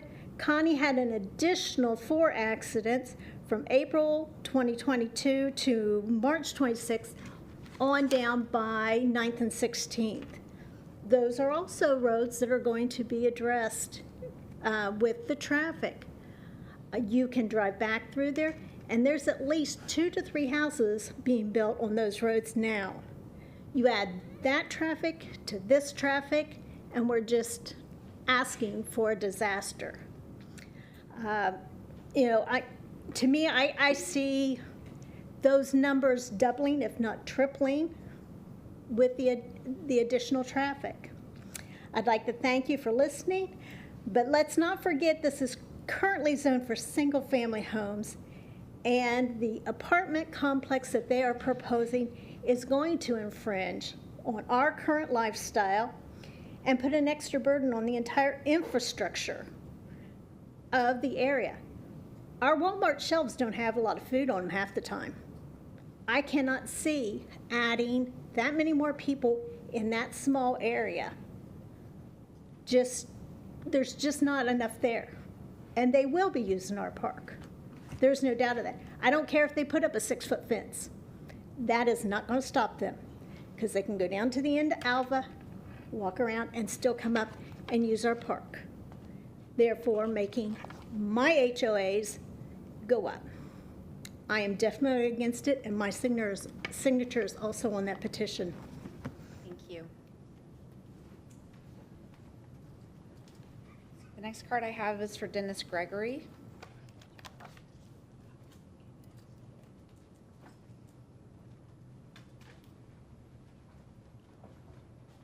Good afternoon. Good afternoon. My name is Dennis Gregory, and I'm a board member on the HOA.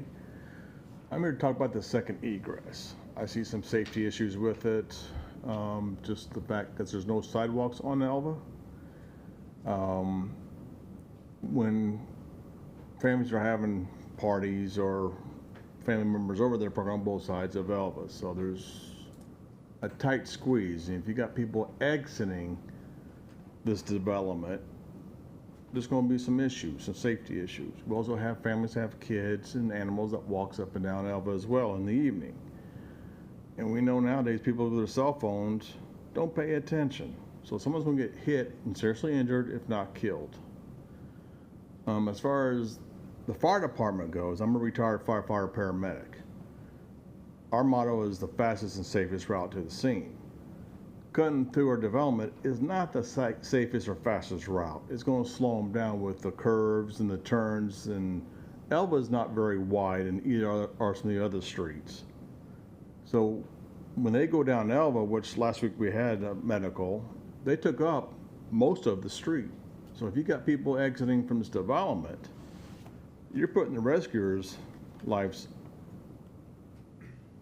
lives and safety, because they have to get the equipment off the apparatus and all that. We also have people that has landscapers that shows up, that parks in the street to get their equipment off their trailers and all that. That's another safety issue we have. And they're going speed down Alva. I don't care what anybody says. They're going speed to get out to the main road. And again, they're on their cell phones, texting, talking, or whatever. They're going to hit someone, seriously, or kill them. I've seen it in my career. And it's not fun going to tell a family member your loved one's dead because of it. There's a lot of hit and runs. So that's my issue I have with a second egress. They said that, it should be just for medical, period. Not for the residents to leave that way, because if they get the wind of the traffic on Bella and 5th, they're going to start going out that back entrance all the time. So now you got more traffic on Alva, and the street's thin enough, and it hasn't been paved since the development's been there. The street needs repair bad. So that's all I have to say on that. So thank you. Thank you, sir, for coming. The next card I have is for Kathy Ladwig.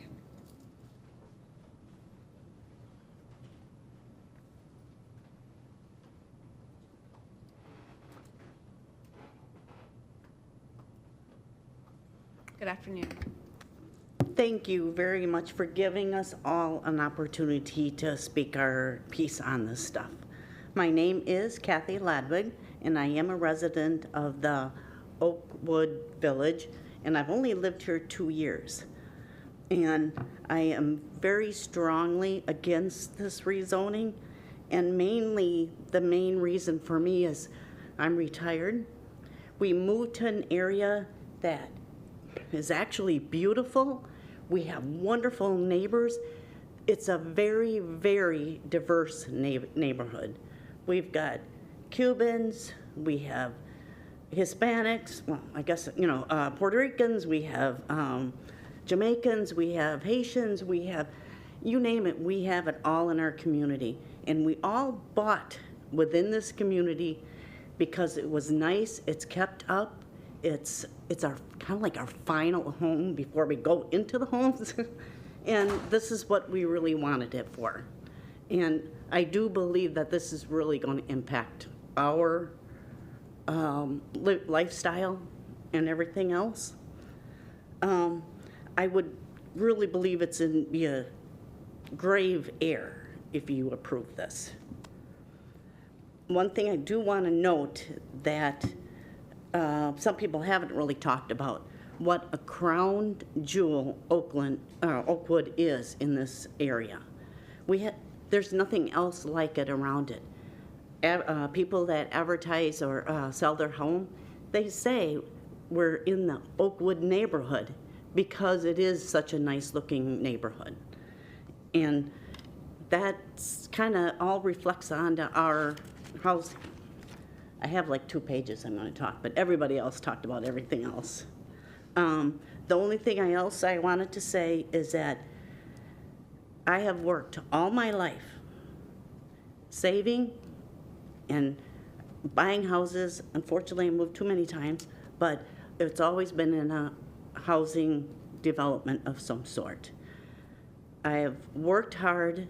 I've saved my equity to buy this house, and I don't want to lose it.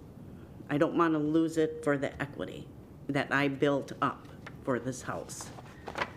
And I keep thinking, jeepers, if you sell this lot, or this with 90 homes, what does that do for property tax base in Lee County? I don't know, just saying $350,000 per house times 90, what is that? $360,000 a year or so in property tax? I'm not sure what the apartment thing does.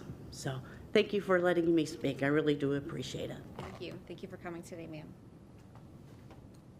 The next card I have is for John Hempel.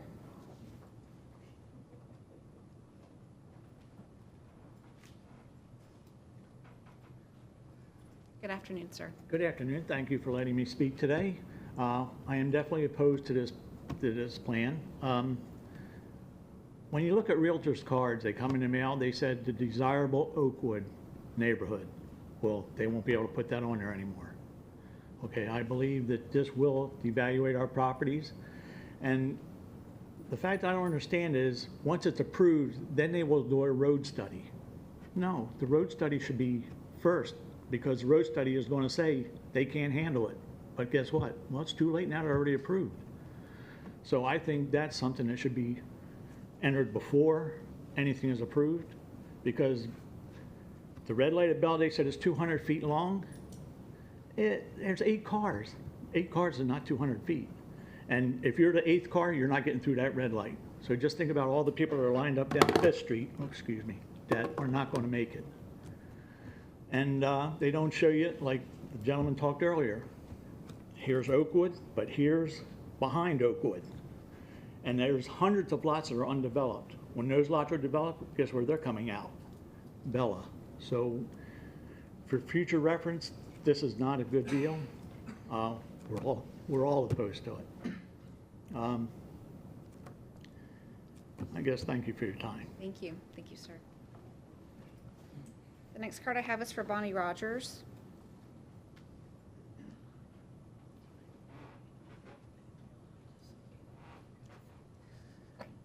Good afternoon. Thank you for this opportunity. My name is Bonnie Rogers. I'm directly affected by all this because I live right next to this big span of water they're going to put there. And I watch with bated breath every time it rains, especially during rainy season, the gully that goes from our park, our little pond, and sits there for days and wondering if it's ever going to reach my side garage door. I'm waiting. And to have a retention pond that big on that property, I better get flood insurance or build an ark because it's going to be bad. The traffic is horrible. We've said enough of that. I hope people listen. Yeah, we have lots of ways out further down, but it's worth your life to get out there. I worked at off Alico Road at a school over there. I was a teacher, retired 8 years, and it was worth my life to get out there. I'd have to leave a half an hour early. This is 8 years ago, just to get on Lee Boulevard. And now they've increased the length of the left turn lanes to Gunnery. That's real nice, but we sit there 3 and 4 lights, no matter where you go, what time of day. It's not just during work outlet, work returning. It's like a big parking lot on Colonial and Daniels, going back from Bell Tower on out. 7:30, 8 o'clock at night, it's still that kind of bumper-to-bumper traffic on Daniels. So it's not well thought out. You talk about St. John the 23rd and their villas. Those dear people, thank God they're retired, and it's a senior village, because the people that live at the other end of Palomino, it's a dead end to a gated community. They have no other access but Palomino, and it is bumper to bumper on a weekday when there's a church activity. Sundays, it's a zoo. They have police control that is worse than when we just let our Christians go out and give each other a turn. Every other one gets back on the road. I don't see this as an improvement to this area. There was no consideration that the big moneymaker for our church, St. Raphael's, was the carnival, and they use that field every year for the big events to use the overflow for parking. Well, too bad they'll have to find another place. Where? Where do they find it? The carnival gets set up in the parking lot. Okay, so now we'll make money on all these people coming in. They keep talking about nurses, single moms, teachers, and firemen getting into subsidized housing. I don't think so. When I first started teaching down here, I taught for 18 years, and I had very little income. I was in a convent for 25 years before that. You don't get a pension from that. But when I looked into subsidized or low-priced apartments, I wasn't eligible because I made too much. Lee County teachers do not make that much. We hadn't had a raise in over 13 years. We get evaluations now, and you get a bonus if your kids show up for class and pass the test. I think it's unreal to think that we're going to have all these professional people living in there. They don't qualify, folks. I watch out my back door just before the lockdown. There's a nice little pavilion out there. It's a lovely view. My neighbor used to tell me, who lived right next door to me on the corner of Connie and Ella, you have the best house in the neighborhood. This is a beautiful view. But a couple weeks before the total lockdown for COVID, I watched a young man come in with his backpack and his red baseball cap to sell drugs in the pavilion. He had a few people. The next day, it was a table full. And he very nicely wiped down the picnic table for us, sanitized it and all. But I called the sheriff. Okay, it's out there for public, but everybody knows it because somebody in the sheriff's office gave them my name and my address because they asked me for it like a dummy. I trusted and gave it. Now the drug dealers, and it's more than one, they don't show up in the park that boldly now. It's more subtle. They'll drive by and toot their horn at the people that pulled in at the mailboxes there to let them know, I'm coming around again, I'm going to leave it at the other entrance to the park, and off they go and get it. Or you have a guy jogging, and the girl's jogging a little bit behind him, and they go around 2 times, and then he heads out, and she turns around and follows him and gets her deal. It's rampant in our neighborhood. I watch the guys with their backpacks all the time dealing drugs. I won't call the sheriff again. They're very good at knocking on my doors, even my bedroom window, all hours of the night. And I think, what do these people do for a living that they're up at 2 in the morning, 3 in the morning? And then somebody with their ring system, their doorbell like I have, sent a notice showing this girl standing at their door at 2 in the morning. We don't know who she is. And they didn't open to her, but she's standing on there on her phone because she was dropped off at the wrong house. Somebody else let him know, that's a call girl. She was dropped off at the wrong house. I'm thinking, bingo. While he's waiting for her to finish her little duty, he's coming around my house, knocking on doors and windows. So far, I've had no property damage, praise God. That's my guardian angel. But I'm harassed. And at this point, I have a 38 under my pillow because my friends are going crazy because I live alone and they're scared to death for me. It's all legal. And by the way, I'm a sharpshooter. I had no idea. I got here and here on my first 2 shots, and I'm consistent. Andy Oakley here. I am afraid for the families that will move into that area. There is no real employment opportunity for them. It's all fast foods, maybe Bell's Outlet, or it's all minimum wage. There's not going to be a real career for these people in this area. And God help their teenagers and their children who will be targets all over them, and the adults too, for drug trafficking and pimping. If we had seniors in that area, that would really speak to our neighborhood. I'd have no problem with that. But Lehigh was developed originally as a retirement community. When I moved here 28 years ago, Lee Downs, who used to be the funeral director at Anderson's at the time, told me, he said, this is a powder keg waiting to take off. Well, buddy, it has exploded, and it's ruptured all over us. We have drugs, we have prostitution, we have NASCAR races up and down Lee Boulevard, popping the motors and loud mufflers, and nobody gets, maybe once a month, you see somebody get pulled over. The cops don't want to deal with it. It's so crazy. Their lives are at risk. And here I sit with all this looking out my side door and thinking, oh yeah, this is just wonderful. What are we bringing in? People that are going to be targeted for more crime in our neighborhood. It's sinful. I'm sorry, in Nun's language, it is just sinful. It's short-sighted. We talk about fewer trips going from a second-story building than from a third story. Somebody's math is off. And then I heard this wonderful quote that there would only be, Board of Education sent out, there would only be 8 students coming from 120 units. Well, wow, so no wonder our kids are having trouble with math. I heard that the local high school was expecting a 500 increase next year in their student population.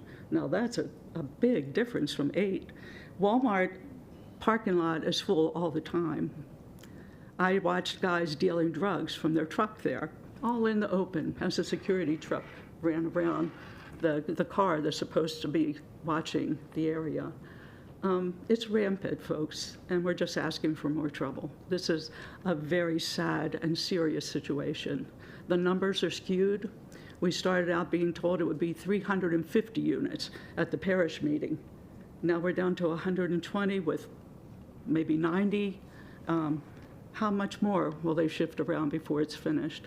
Our road hasn't been paved in 28 years that I've lived there, Elva Place. It's 2 cars and a half wide. And if people are parking there, like they said, the lawn men or any kind of utility cars that are working in the houses, we're in trouble to get an ambulance through, which is usually preceded by the fire truck. It's not going to happen, folks. So where in the world do they think this is a favor to the community? It's a favor to the pockets of the church. And I'm Catholic. I support St. John's and St. Raphael's. That's my daily mass there. But it's money we're talking about here, and that is so unchristian. I've written to the bishop. I have not heard back yet, but it's a stone heart if he doesn't do something about this, because this is totally dishonest. Thank you for your time. Thank you. I hope you got a little humor in there. Thank you. Thank you for coming today. We are going to take a 10-minute break, and then I'll resume with the cards that I have. So we will reconvene at 3:10.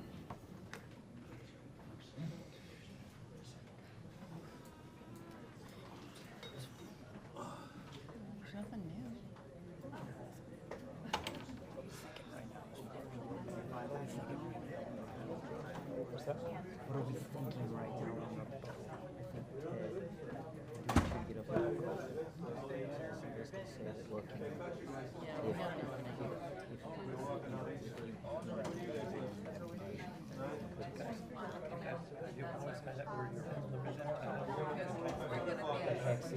They're limited to 6. No, they're limited to 3 minutes. I think it's I don't, if we have to lose the egress in the back, I'm fine with that. We don't want people dumping out into that road anyways. Number two, we'll run a fence along the entire property line from the north down to the west around their HOA. So it's a 6-foot fence. I know they're gonna, that's not good enough for them. But I can't build them a fence for themselves. And then we will put, we can't like this here, but we'll put amenities there. We're gonna put a playground. We just don't have much of it. Right. So if I have to reduce the building size, they're permitted as an accessory. yeah, just having the amenities there to offset.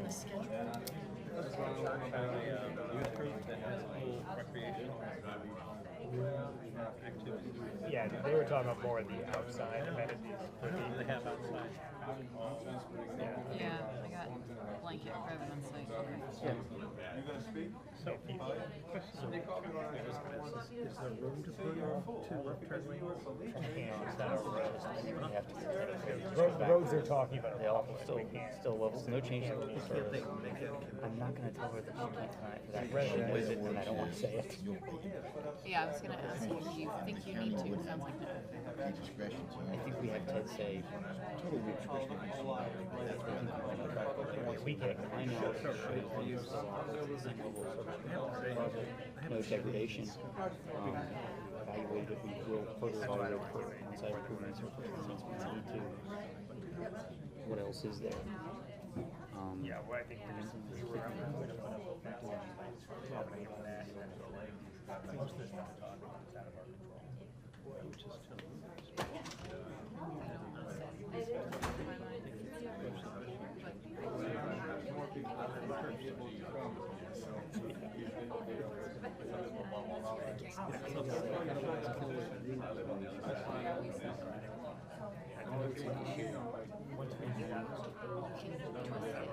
Then you go to economic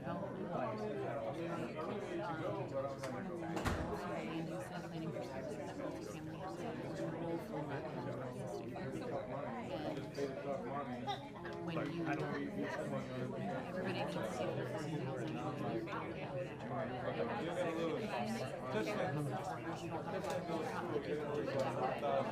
And we specifically this in a way that reduces its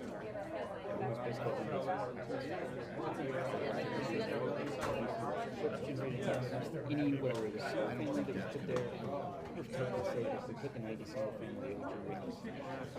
He basically did that. Exactly.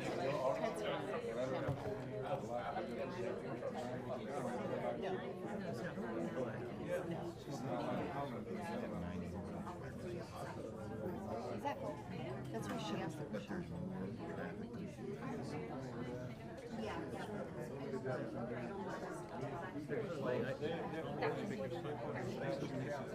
Rules and surveys 2 years ago.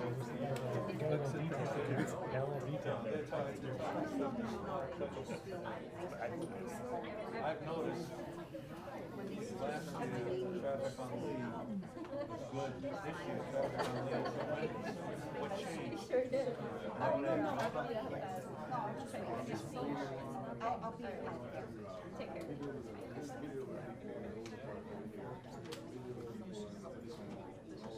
Yeah, I know. No, I can't.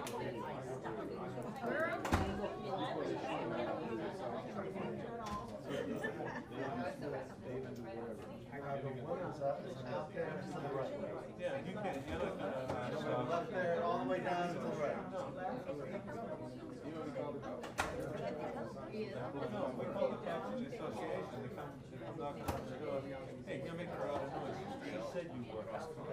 She complained you're making it, so once you know that, you're not gonna come anymore. They do that on purpose.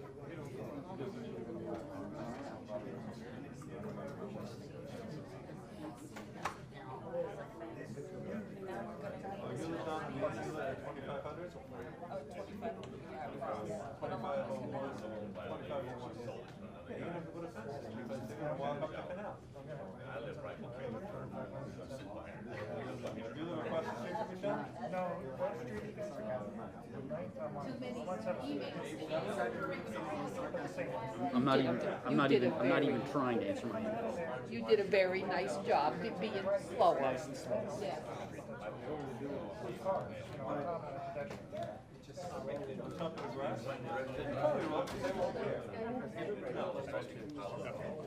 Oh, it's such a bad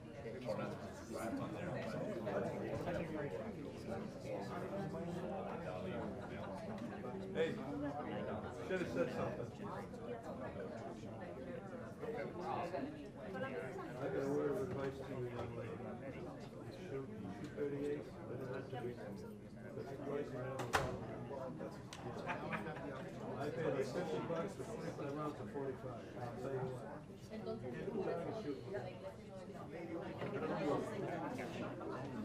You gotta reload. Every time.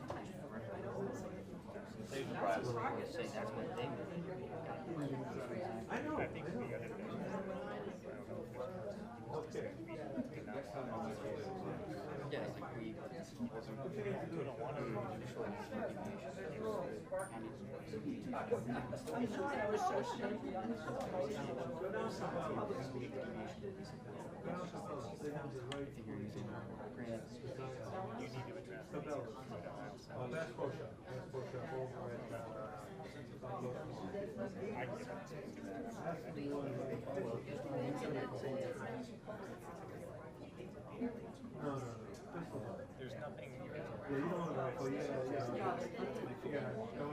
Raphael. Marty, I'm not being sarcastic. There's nothing serious.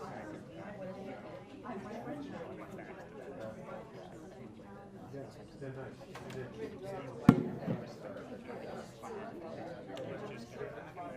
Real fast, pretty good real fast. They're cheap. But you were good.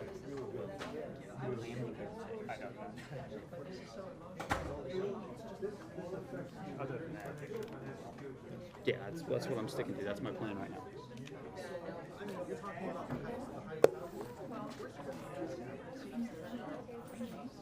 And then can you answer the how many bedrooms question?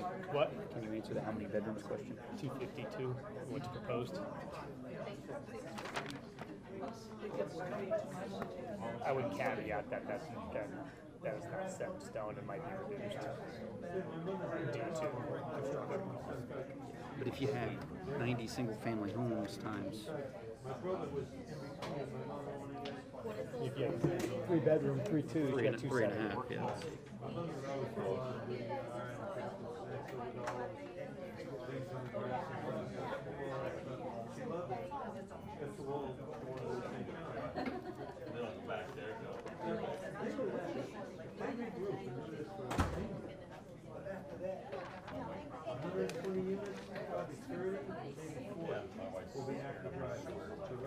Clear frontage of the county. That was the county attorney.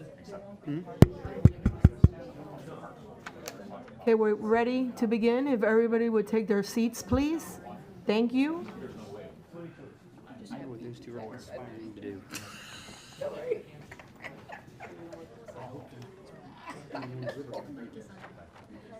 I'm joking.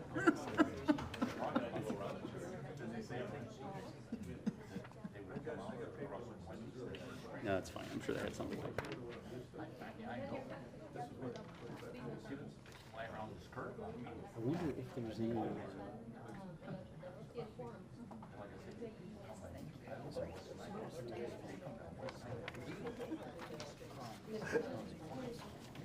Excuse me. Okay, we are back on the record. The next card that I have is for Robert Dickens.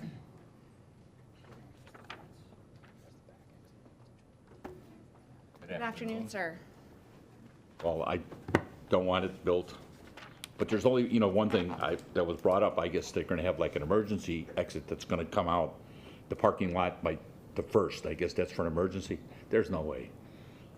I go to the church every morning, 5 o'clock, I'm there. I see the traffic on 5th, I mean, they just come, they fly down there and then they come out on Bella. But to leave the church, I mean, if it was an emergency, you can't cross Lee Boulevard there. I mean, if you do, you're gonna die. Because, I mean, people come around the turn in the morning, and some people do 70, 80 miles an hour. And I talked to the sheriff one morning, and he told me they only have like 5 people that do traffic in Lee County. I mean, they can't catch everybody. It's impossible, you know, and I could just see a lot more accidents happening there. I mean, it's a shame. And a lot of these people, I mean, you see they don't have seatbelts or nothing on their children. They're not in, you know, the seats. And I live on West 9th, and there's people that come from Leland. They come up West 9th, they're doing 60, 70 miles an hour. We had 3 deaths on Williams and 9th, but they come all the way down. They, you know, they come to Ann, and they come up Connie, you know, to get to Lee Boulevard. And there's a lot of traffic, and it doesn't stop. So, well, thank you for your time. And Thank you, sir. The next card I have is for Tammy Calhoun.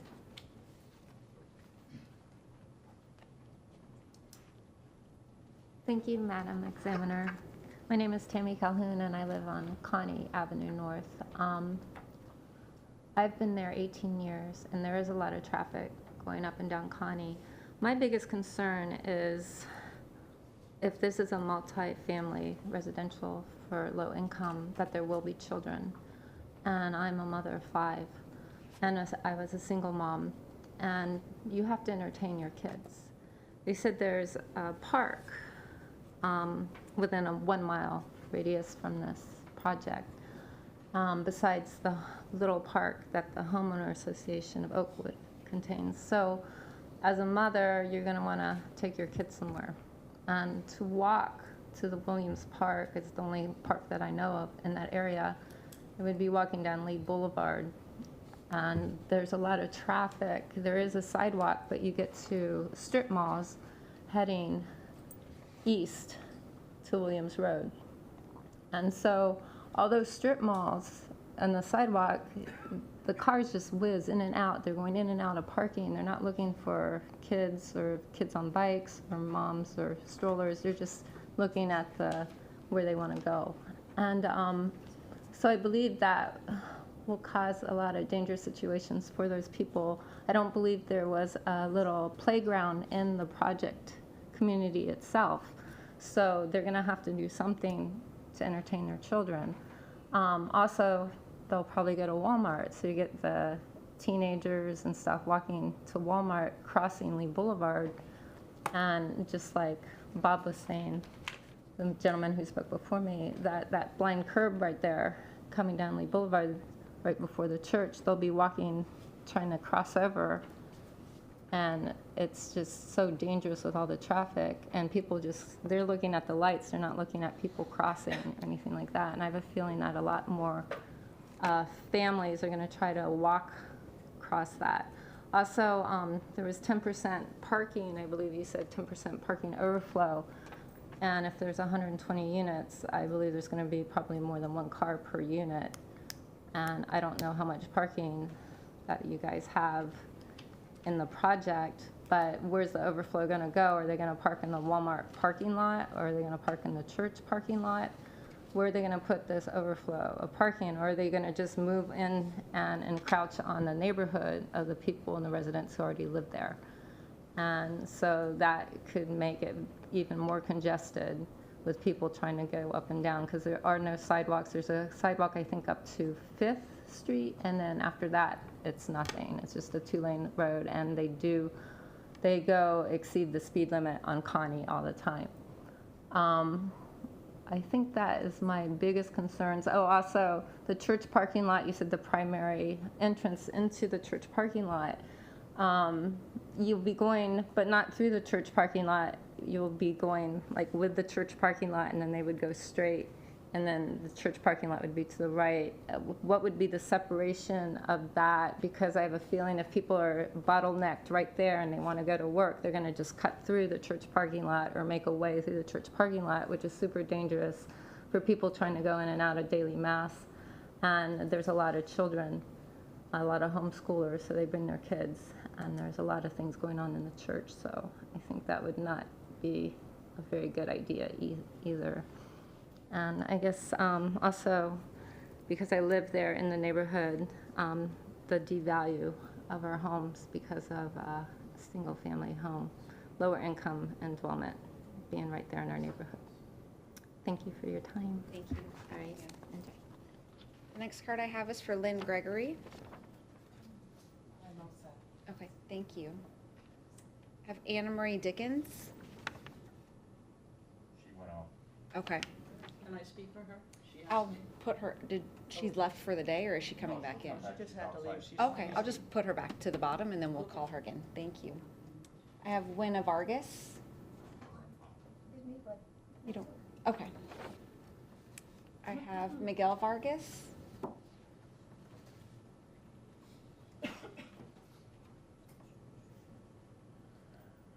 Good afternoon. Good afternoon. My name is Miguel Vargas. I live on 8th Street in Oakwood. I've been there for almost 25 years plus. And as many folks here have spoken, we moved there, or we bought there back then because it was a nice community and thinking about retirement, thinking about the quiet neighborhood and area. And as everybody knows, Lehigh have grown tremendously. A lot of the concerns are about the traffic and all that. But one of my concerns is that back entrance or exits. And the gentleman mentioned that the roads in Oakwood are Lee County roads. That means we don't have in Oakwood control of those roads. So eventually, once a couple years down the road, they're gonna decide to make that back road an in and out. It's not gonna be limited to access road, because they're gonna find out that the front road is not gonna be enough. So that's one of my concerns. The other concern is that once you have people in that community, in that development, they're gonna wanna walk. What they're gonna do, they're gonna walk to Oakwood, because they're not gonna go to Walmart. They're not gonna go across to the other road, which is Lee Boulevard, as some folks mentioned, the traffic and all that. They're gonna wanna walk themselves or their dog, or they wanna jog, or they're gonna go to Oakwood. Because there's a nice, going to the back of Oakwood, nice quiet places, so that's what people are gonna do. So we're gonna have a lot of foot traffic, pedestrian traffic, which also bring to that traffic accidents, a lot of different issues. So I think that needs to be taken into consideration, because it's gonna eventually, if we're thinking about future, it's nice that they're gonna develop that for the people that needs it, but the benefit here is more for the church. It's not for the community in general. The church needs to use a lot because it's not being used. You're gonna put in that in that area there a development that is gonna be more beneficial financially versus the people that they really want to attend to. And I don't think that's right, because Lehigh is big enough that they can find other places where they can put these facilities. Not make it that smaller, they can do it larger if they want to. But you just wanna build right there, and you're gonna accommodate to bring it down to where you want it because of the financial side of the house. That's the way I see it. But like I said, I'm concerned about my community, as everybody here is, because that's our home. And we have to fight for our own home. Not taking anything away from all those that need to make a living and have a nice place, but Lehigh is big enough where they can build these communities. As they do in 82, if you go down 82, you're seeing all the new development, but they cost money. But you cannot build a low income in some other areas just because you want to supposedly save some money. You can still save some money and find other places along 82 and a lot of other places in Lehigh. So thank you for your time and your attention. Thank you, sir. The next card I have is for Debbie Shoemaker. She's all set. Okay, I will save that one then. Chris Parker.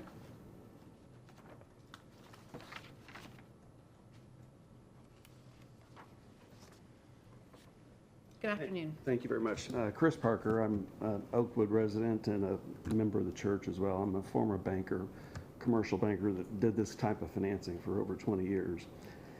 And what concerns me is that the church has contributed the land. And in my professional experience, that's probably a 10 to 15% ownership position in the project. When you only own 10 to 15% of an equity stake, you have no votes. The majority owner would control everything. And while they've made some insinuations that the church is still going to be involved, if they decide to sell it within 3 years, once they get the property stabilized, the church can't veto that. So basically they flip it, and they flip it at a higher price. The new people come in, they have paid an overstated price, They don't have money for maintenance. They don't have money to keep the property as nice as they're portraying that it's going to be. And basically you start seeing deferred maintenance problems. You have less control of the area around that, less maintenance. And I think that, you know, from my vantage point, we live on Connie, which feeds into Elva and feeds into 5th Street.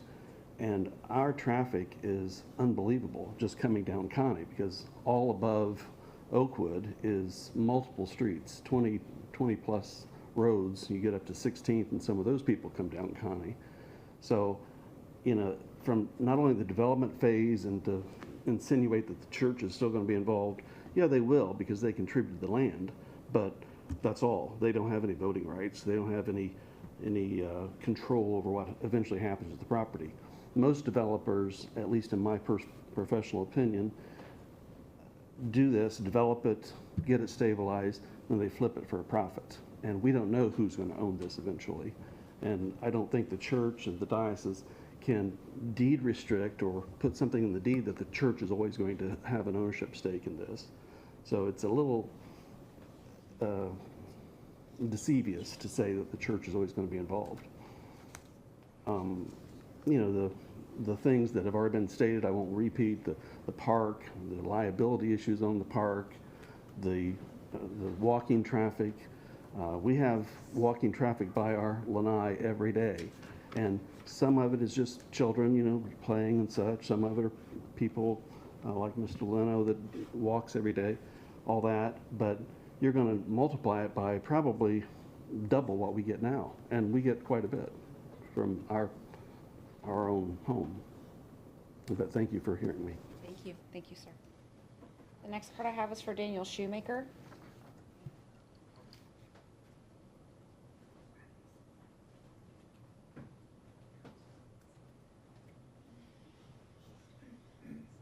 Good afternoon, Madam Hearing Examiner. I appreciate the opportunity to share. I oppose the rezoning, and I would like to see it stay for single-family homes. And the reason is because anything else other than that is not compatible with the area at all. When you look at the housing here, are there any apartment buildings anywhere near? There's nowhere near. You have an established HOA, home association, that has built up a great reputation. It has built up a quality of life that not only is for these 144 homes that are a part of that association, but there are several hundred homes around us that people bought in that area because of Oakwood development, because it has provided that kind of ambiance and that kind of situation where we have a very nice, very good quality of life. It has good value for your homes. It is a great place to grow your family and to raise your kids. We have nice amenities. When we moved in 2006, we were attracted because it had sidewalks. You were able to walk there. You had a beautiful little area, park area, and a walking area to enjoy and to be able to walk through, and we enjoy that to this day.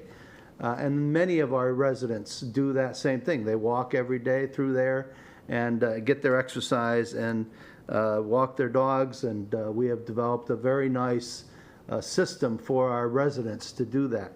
And so this kind of a situation, if it was single-family homes, it would match the surrounding communities. It would match and be compatible with what we have already in place there. You know, when you're considering zoning, to me there are two things that are of utmost importance when you're considering what to put in an area. And that is, number one, is it compatible to the rest of the area around it? And secondly, what kind of impact is it going to have on the quality of life of those people in that surrounding area? And if that, and so compatibility. this project is way out of line with the neighborhoods in which they're trying to force it into. And they're trying to force way too many into too small of a spot. As you've heard, many of the, talking about the traffic, talking about the overcrowding of our facilities that they're not paying for, but that we will have to pay for. And then just the danger to increasing the capacity in the area. It's just not compatible at all. It's total different than everything else that's there. And then secondly, the impact of quality of life. I think that as a zoning board and a zoning authority has to be considered as to how that's going to impact the area where no matter what we're putting in. And it's going to impact our quality. The house values have a very good chance of going down, of devaluating.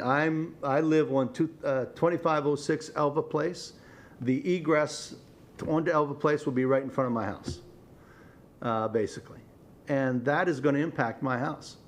All of a sudden, I'm having 40, 50 cars a day come through my little Elva Place there that it's not designed for, and it's a cul-de-sac.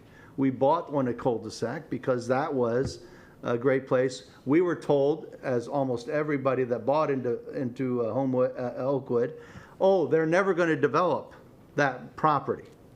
No, that's not going to happen. And that was what we were told.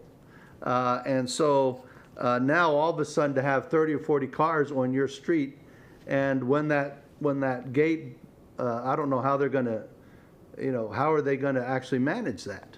Is they're going to have a door keeper there? How are they going to keep, if they keep that door open, well, everybody's just going to go, oh, it's open. I'm just going to come and go. It's not going to be one way. How is that going to be monitored?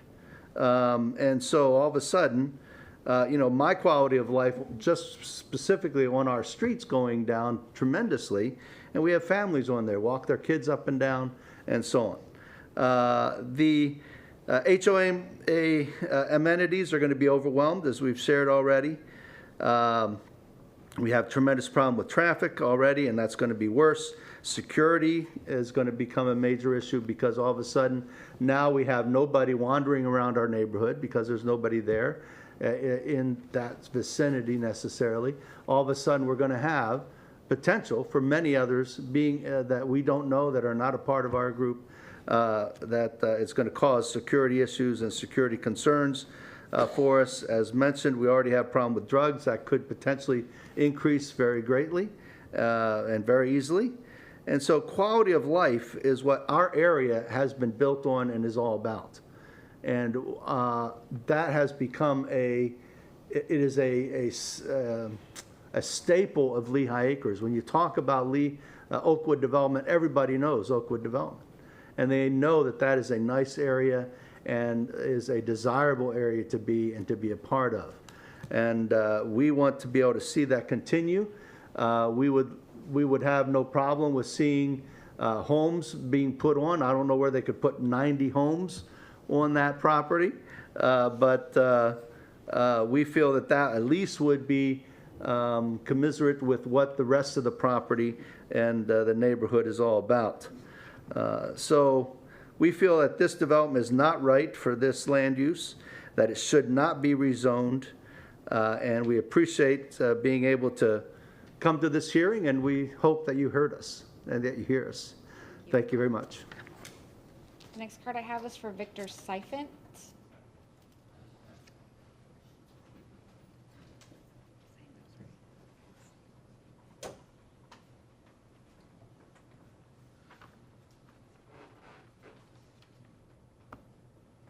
Good afternoon. Good afternoon. Thank you for having me. My name is Victor Seifert. I don't live in the HOA, but I just live just north of it because I bought my house over on the other side of Abel Canal, which you see Abel Canal running along the picture up there. And they got a little green line up there. That's going to be a pathway going all the way across from the park down over here on the east side, going all the way over to Harns Marsh. They're building a pathway right across my house and also across Tammy's house area. That's going to be having on a parkway where a person could walk or ride a bicycle there through that area. And I was really upset when they put that thing in there and it blocked out my whole area, running that path all the way around Abel Canal up there. People will be able to walk up there. People can come across Connie and cross over the bridge and then follow the bike path. So there'll be a lot of places for people to ride bikes. But I'm disappointed about the fact they're putting 120 units there, and they're now planning on widening out Bella Court. Bella Court needs to be widened out so it has a turn lane, because it's the only way you can go, which direction is it to go that way? It'd be east. To go east on Lee Boulevard, you have to use the light at Bella Court. All the other ones only allow you to go west. There's a few other spots that allow you to go west. You can get to west on Lee Boulevard in many different places off of Fifth Avenue, but you can't go east. And when they put the new Starbucks in, there's been a few accidents out there in front of the Starbucks because people are pulling out of that Starbucks area by Aldi, and they're trying to turn left onto Lee Boulevard, but they gotta go across 3 lanes of traffic going east, and then they're gonna try to go west. They're running into traffic there, Brad. They need to put a light there, but they also need to widen Bella Court if they're gonna put this there. Just those 90 houses units would require that Bella Court be widened out so it has a turn lane so people can get off of Bella Court without having to sit through 3 light changes before they get through there. And it's gonna depreciate all the values of our houses up in that area. So, thank you. Thank you. Thank you, sir. The next one I have is for let's see, Angel Vargas.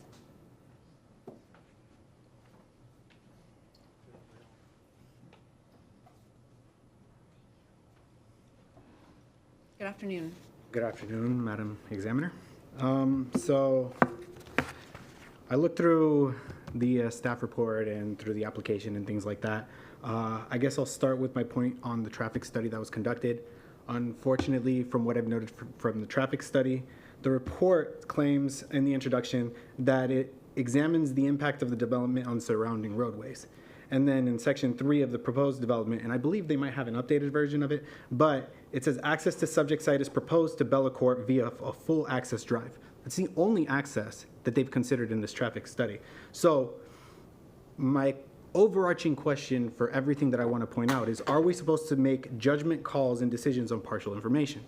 Now, traffic study went ahead and did an evaluation. They did all these calculations, they put all this information, and they've only considered it in context of Lee Boulevard.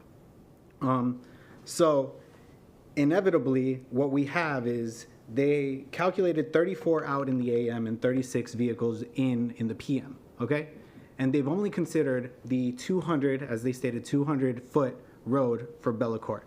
I don't want to harp on Bella Court because we've already gone through all the details of Bella Court. One piece of information that I want to identify of Bella Court is that the reason why it takes so long for people to cross is because that is a solid light with no left-hand turn indication. The moment you have 2 or 3 cars that need to cross straight from Walmart into Oakwood, that moment in time, you're going to allow only 2 vehicles to go ahead and make that left-hand turn that's necessary, okay? So that being said, what's going to happen, and what I really want to hammer in on, is the consequences of these, the actual consequences that would exist. I do have a very crude drawing. I don't know if I'm allowed to provide this, but is it okay if okay, I've used Thank the you. best I can put together with programs available to me. Okay? So, what I have here is in red, all right, is the plat, so you can see the same information on the map here, okay? In black, it's very light, but that is Oakwood, and those are all the units associated with Oakwood, and that's surrounded in black. But the thing that I want to point the most here is that they are not going to take the exit on Bella Court, which is down on the south side.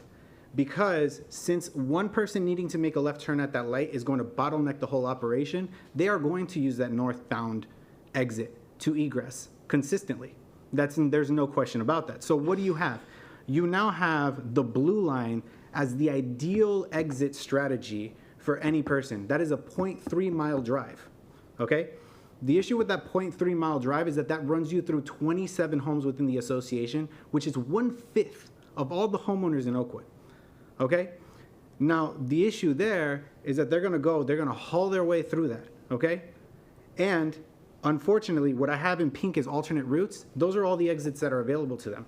The only exit that'll take them eastbound is going to be on Bella, which is where the green is. If they take that north exit and they have to make to the green and follow that route, what they end up with is actually 0.4 miles. And the same almost 20% of the association, 1/5 of all the units. So you're running this whole operation on the backs of the association. You're cutting that association down to half, or at least cutting right through the middle of an association. You're building this thing with the expectation that it's highly likely that they put this whole thing together with the question that I have. Is it fair to make decisions based on partial information? I don't believe that they knew that this was a homeowners association that was incorporated with its own declaration, all protected. So what happens is now we have all these consequences that we're going to have to live with. 0.4 miles, 0.3 miles, that's the longest drive, okay? And unfortunately, that longest drive is the most detrimental to the rest of us in regards to traffic. If they were to take that blue route, that 0.3 miles, what'll happen is if they see somebody stuck on that Perkins, two vehicles there, then they're gonna go ahead and take the next route. So people will try to bypass what's available. This road, I know earlier it was mentioned that you had went and looked and you saw that there's mixed use traffic. You can see in this map that there's a Taco Bell, there's Dunkin', there's Perkins. Every time that they're leaving, if they need to go eastbound, which the grand majority of them do go eastbound, you're not buying food and then leaving there to go back to Fort Myers. All of those people are going deeper into Lehigh Acres. They will use this route, they will fly through it, they've hit homes, they've crashed into ditches, they've done all of it. They will use this route and they will bottleneck back at Bella because Bella always bottlenecks. So you can't avoid. What you're gonna do is you're gonna add 90 units exiting, and even though you can average that out as much as you'd like to say it's only one vehicle per minute, they don't leave all throughout the whole day. They're leaving at specific periods of time. So what'll happen is you're gonna increase that bottleneck, which increases desperation. People are going to look for alternate routes. That last exit that I have marked there on the west side is Hannah. That people try very hard to cross Lee Boulevard, which is 3 lanes east and 3 lanes west. And there have been a significant amount of accidents just from that. Most people will avoid it, but they will fly through the association just for that period, okay? So this is specifically the point I wanted to make regarding traffic. I also want, because when I went through the staff report, there's a lot of pieces and keys information that they mention. For the character of the area, one of the points they made is that the additional traffic will not be required to travel through areas with lower densities. Now, I'm assuming densities is a very particular definition, okay? But in my opinion, when I look at this, and unfortunately since I'm not versed on the definition, I see that they're traveling, all of that traffic is going to travel through the association with its own common areas. If they're gonna travel through that, I believe that that traffic is gonna be deviated, no matter how much we try. I avoid Bella on Sundays, Saturdays and Sundays. And the church's traffic, once the church's has just a little bit of traffic exiting through there, you get just 5 cars, that's all you need. 5 cars, they're not using their regular exit. They're using the egress up on the north side, okay? So that's the claim there that I don't agree that that would result in a positive result. They claim that the resulting development is compatible with existing plans surrounding land uses. I believe there's a fundamental incompatibility to put low-income housing abutted next to an association with absolutely no recourse when situations go awry. It's mentioned before, Ms. Ekblad said that the roadways are, and actually it's been mentioned multiple times, that the roadways are owned by the county. That's correct. It's true. And it's very unfortunate because any other association would just lock up the door and say no one's allowed to run through here. Oakwood doesn't have that luxury. So what happens is the county is the only person who's able to keep Oakwood from being into a situation in which Oakwood has no recourse. Oakwood will not be able to protect its common elements from outsiders. Oakwood has never been able to protect it from outsiders and has been living with that reality. But if you look at the map again and you look, that entrance on the north side, it's only an 800-foot walk from the north entrance to the top of the park. That's going to be the longest walk any of those residents will have to make in order to make it to the private park that's maintained at the cost of all the residents highlighted in this black area, okay? what's going to happen is they're going to use that park. It's inevitable, okay? But it's incredible to me that you would have 120 non-residents of the association within 800 feet as the longest distance they'd have to walk to this park. 800 feet. 70%, I did the math, 70% of the association isn't even within that distance of the park. Okay? So what happens is you're going to inevitably have them using the park. They have better access to the park. They're going to have more usage of the park. And yet the residents are the ones holding the bag who's going to have to pay for this. So association has no recourse. You have this situation that occurs, and the claim is that this is somehow compatible. We go further down in here, and we have, actually I already brought the point about the proximity of the park, okay? Compliance with the Lee plan, okay? I know that we like to go with the concept of what are the hard-coded, tangible reasonings to approve or deny something, okay?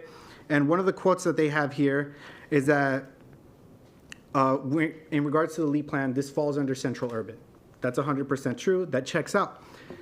The definition is that these areas are already most heavily settled and have or will have the greatest range and highest level of public services. Residential, commercial, public, and quasi-public, and limited light industrial land uses will continue to predominate the central urban future land use category.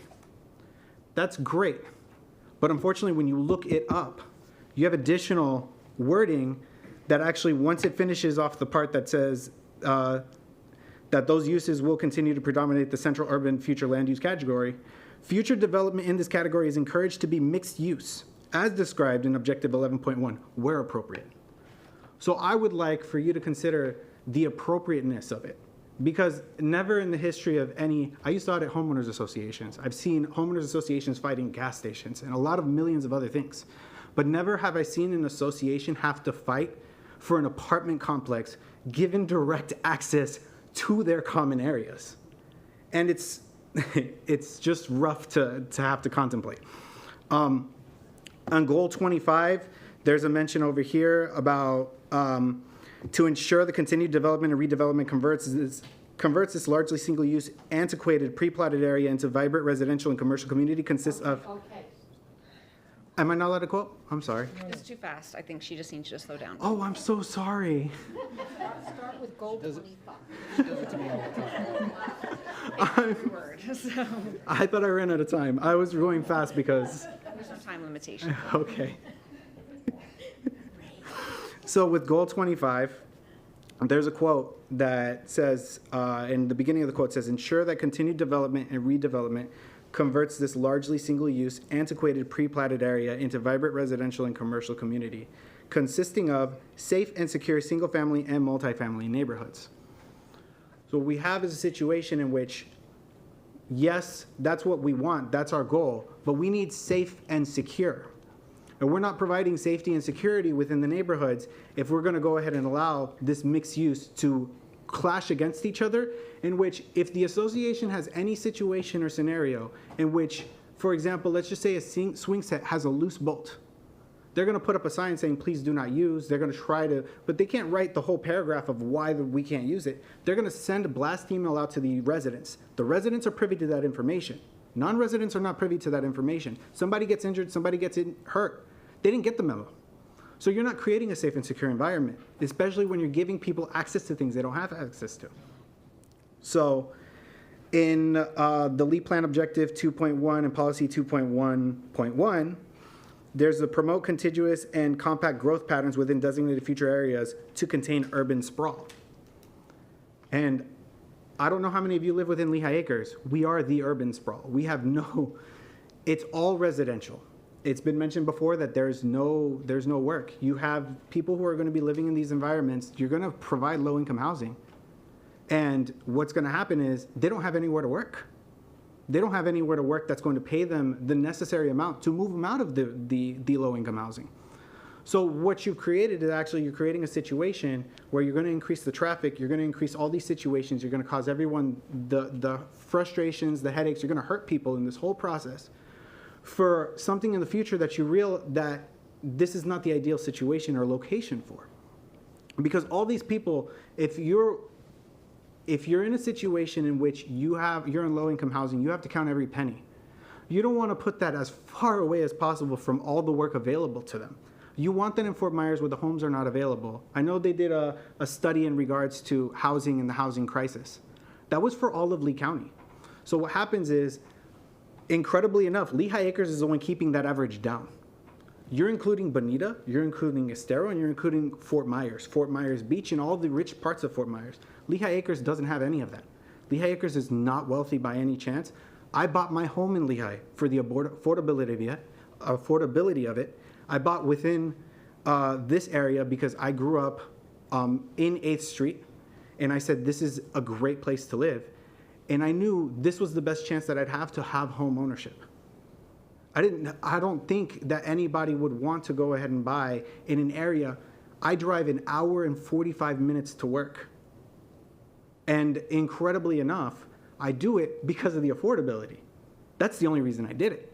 So the grand majority of people who live in Lehigh for the affordability. They don't live in Lehigh because housing is not, they don't live in Lehigh because housing is not available. Okay? So that's the next point there. So policy 5.1.5 aims to protect existing and future residential areas from any encroachment uses that are potentially destructive to the character and integrity of the residential environment, and to ensure buffers provided in the Land Development Code are adequate to address potentially incompatible uses in satisfactory manner, or appropriate conditions are employed accordingly. Okay? And I don't know if this policy, because I didn't look it up, if it's only specifically related to the land and nature itself. But I do believe that this is an issue where it's destructive to the character and integrity of the residential environment. Because like I said before, you're putting housing in an apartment complex, and you've given them direct access from the south and the north directly into associations, community, and their common areas that they alone have to pay for and they alone have to maintain. Okay. So that's that for those pieces of information. And I believe that's, and I apologize that I'm reading through this. I went out of order completely.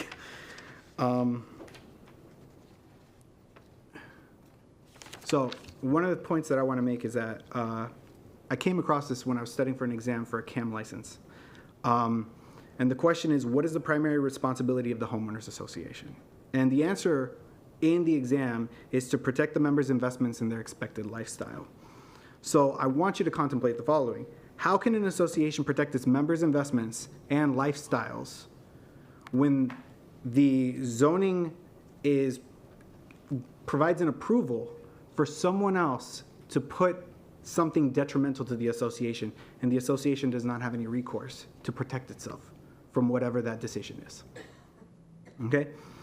One of the key details that I missed, though, is in regards to the walking distance of the park, the front entrance on the southern side of the planned development, that southern entrance is only 100 feet to walk and enter into the park area.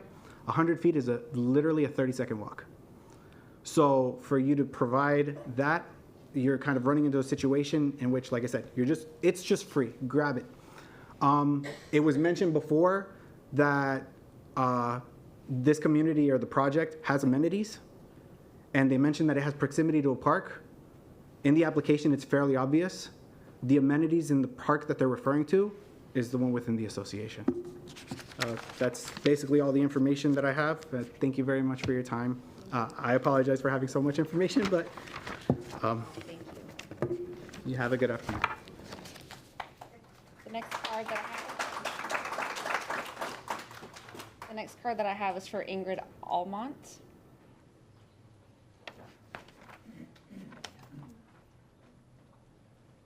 Is Ingrid Almont still here? Oh, I'm sorry, yes, Almonte, thank you. Good afternoon, ma'am. Good afternoon. I just want to give you these reports that someone got for the accidents. This is the traffic accident reports that she was referencing? Okay. Yes. My name is Ingrid Almonte. I'm a resident of the Oakwood community. Thank you for hearing my concerns today. I am not only a resident, but also a board member, have been a board member for 10 years, and I have looked at and heard everything any residents have to say, whether it's violations, whether it's someone walking in their property, whether it's a dog pooping on their sidewalks, you name it. So I've heard it all. I'm here today because Oakwood is comprised of a non-gated community, which everybody has already mentioned. It has 142 beautiful single-family homes in approximately 36 acres of land. It is one of the most desirable communities to live in, Lehigh Acres, and I would like it to stay that way. It's predominantly single-family homes. It's a residential zoning area, which I'm opposed to having it changed to a multi-unit. I am glad that you took a drive there. I'm not sure the extent that you went all the way around. It was perfect that you went on a Tuesday when you see all the pantry people going there and Chapin Food Bank. So I'll make a quick point on that. That just started probably about 6 months ago. So previous to that, traffic was horrible.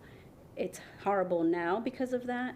There's 2 residents that are not here today, which I'm speaking for. They live on 5th Street. They're older people.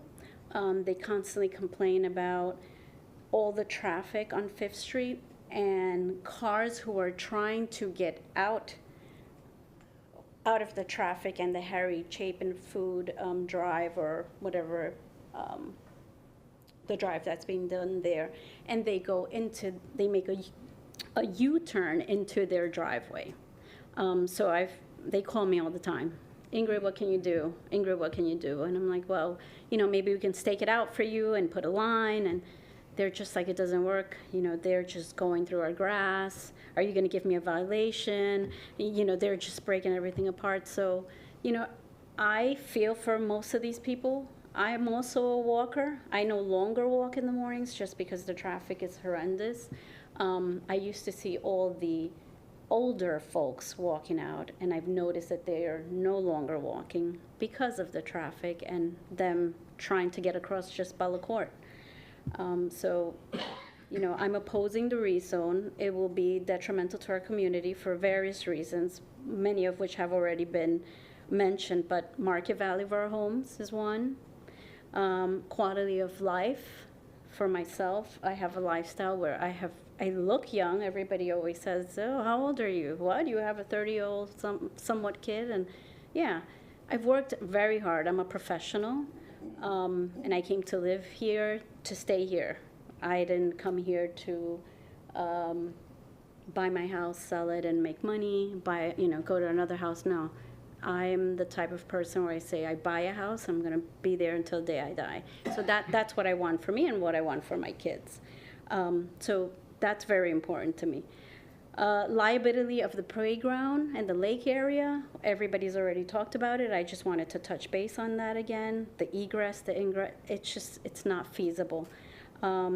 Safety, the walkers, the bikers, the drug dealers, the pimps, just regular people, I used to work for a health system at one point, and I remember someone saying, well, I was walking through the psychiatric ward, and I was just like, ooh, it's like, they're not going to do anything. He's like, it's the people out here, they're going to do something, so you never know. You don't know who looks like a serial killer.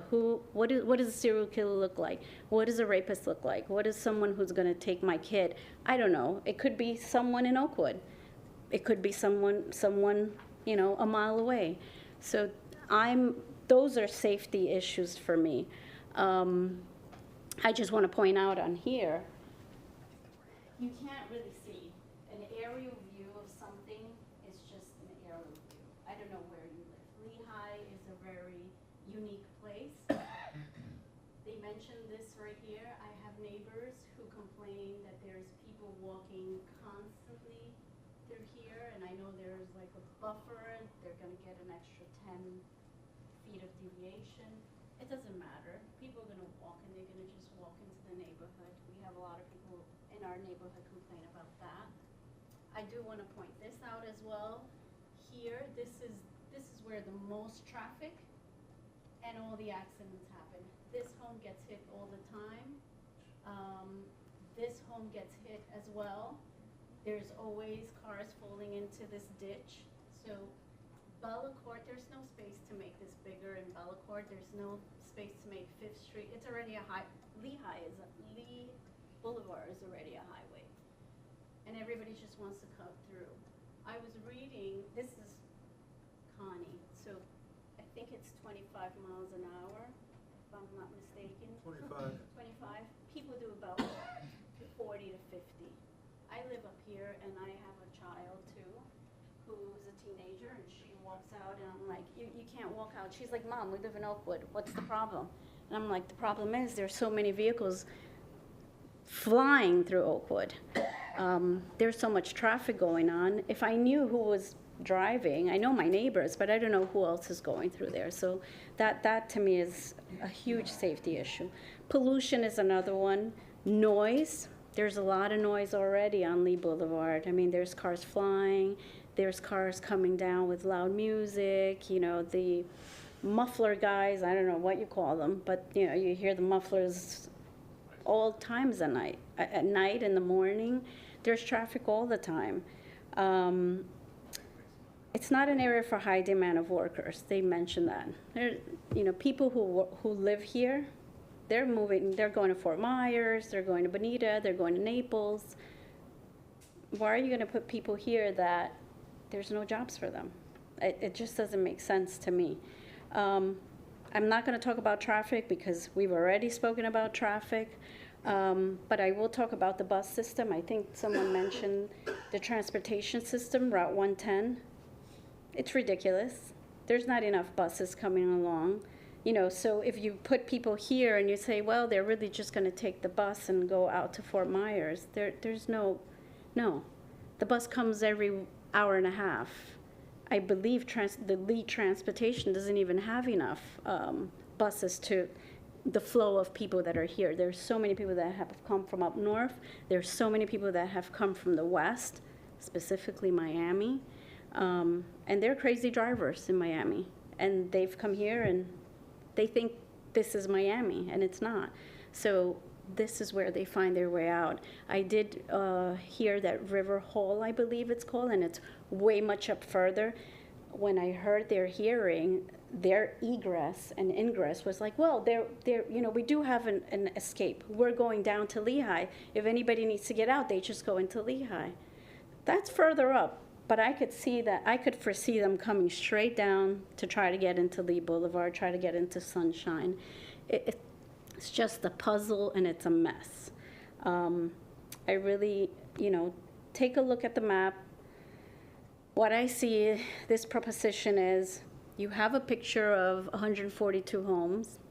You're taking 36 acres and shoving it into a 9 acres property. Not to mention you have to take out about 1.5 acres or whatever for every, you know, the green that they're putting in. It doesn't make sense to me. Hopefully it doesn't make sense to you too. It's not fundamentally compatible with our community. It needs to be single family. If they want to do single family, keep it zoned the way it is. I'm all gun-ho for it. Again, the rezoning is not consistent. It's not compatible with our area. Please don't proceed to recommend the rezoning. I really, really, really hope you listen to all of us and, you know, take it into consideration. Thank you so much. Thank you. Thank you for coming today. You're welcome. I have the card for Anna Maria Dickens.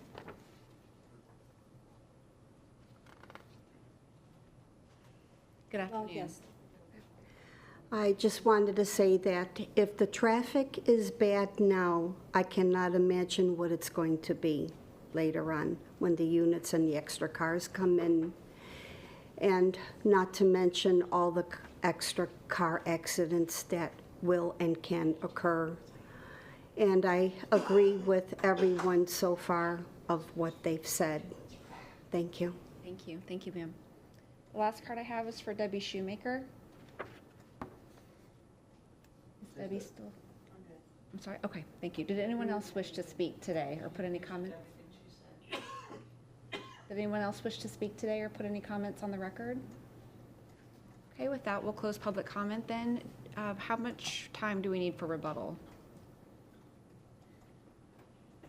I'm not entirely sure, maybe half hour or less, most likely. That's what my concern is. We need to conclude by 4:30 and we need to break before we start rebuttal so that you have time to address that. So I think we need to get some dates for a continuance. We've closed public comment, so there won't be any additional public comment taken. But rather than rush the rebuttal and have everyone's feet held to the fire, I think that would be the best course of action. So we'll take a 10-minute recess now. I'll have my office gather some dates and provide them to you to review during the recess. Thank you. We'll reconvene at 4:10.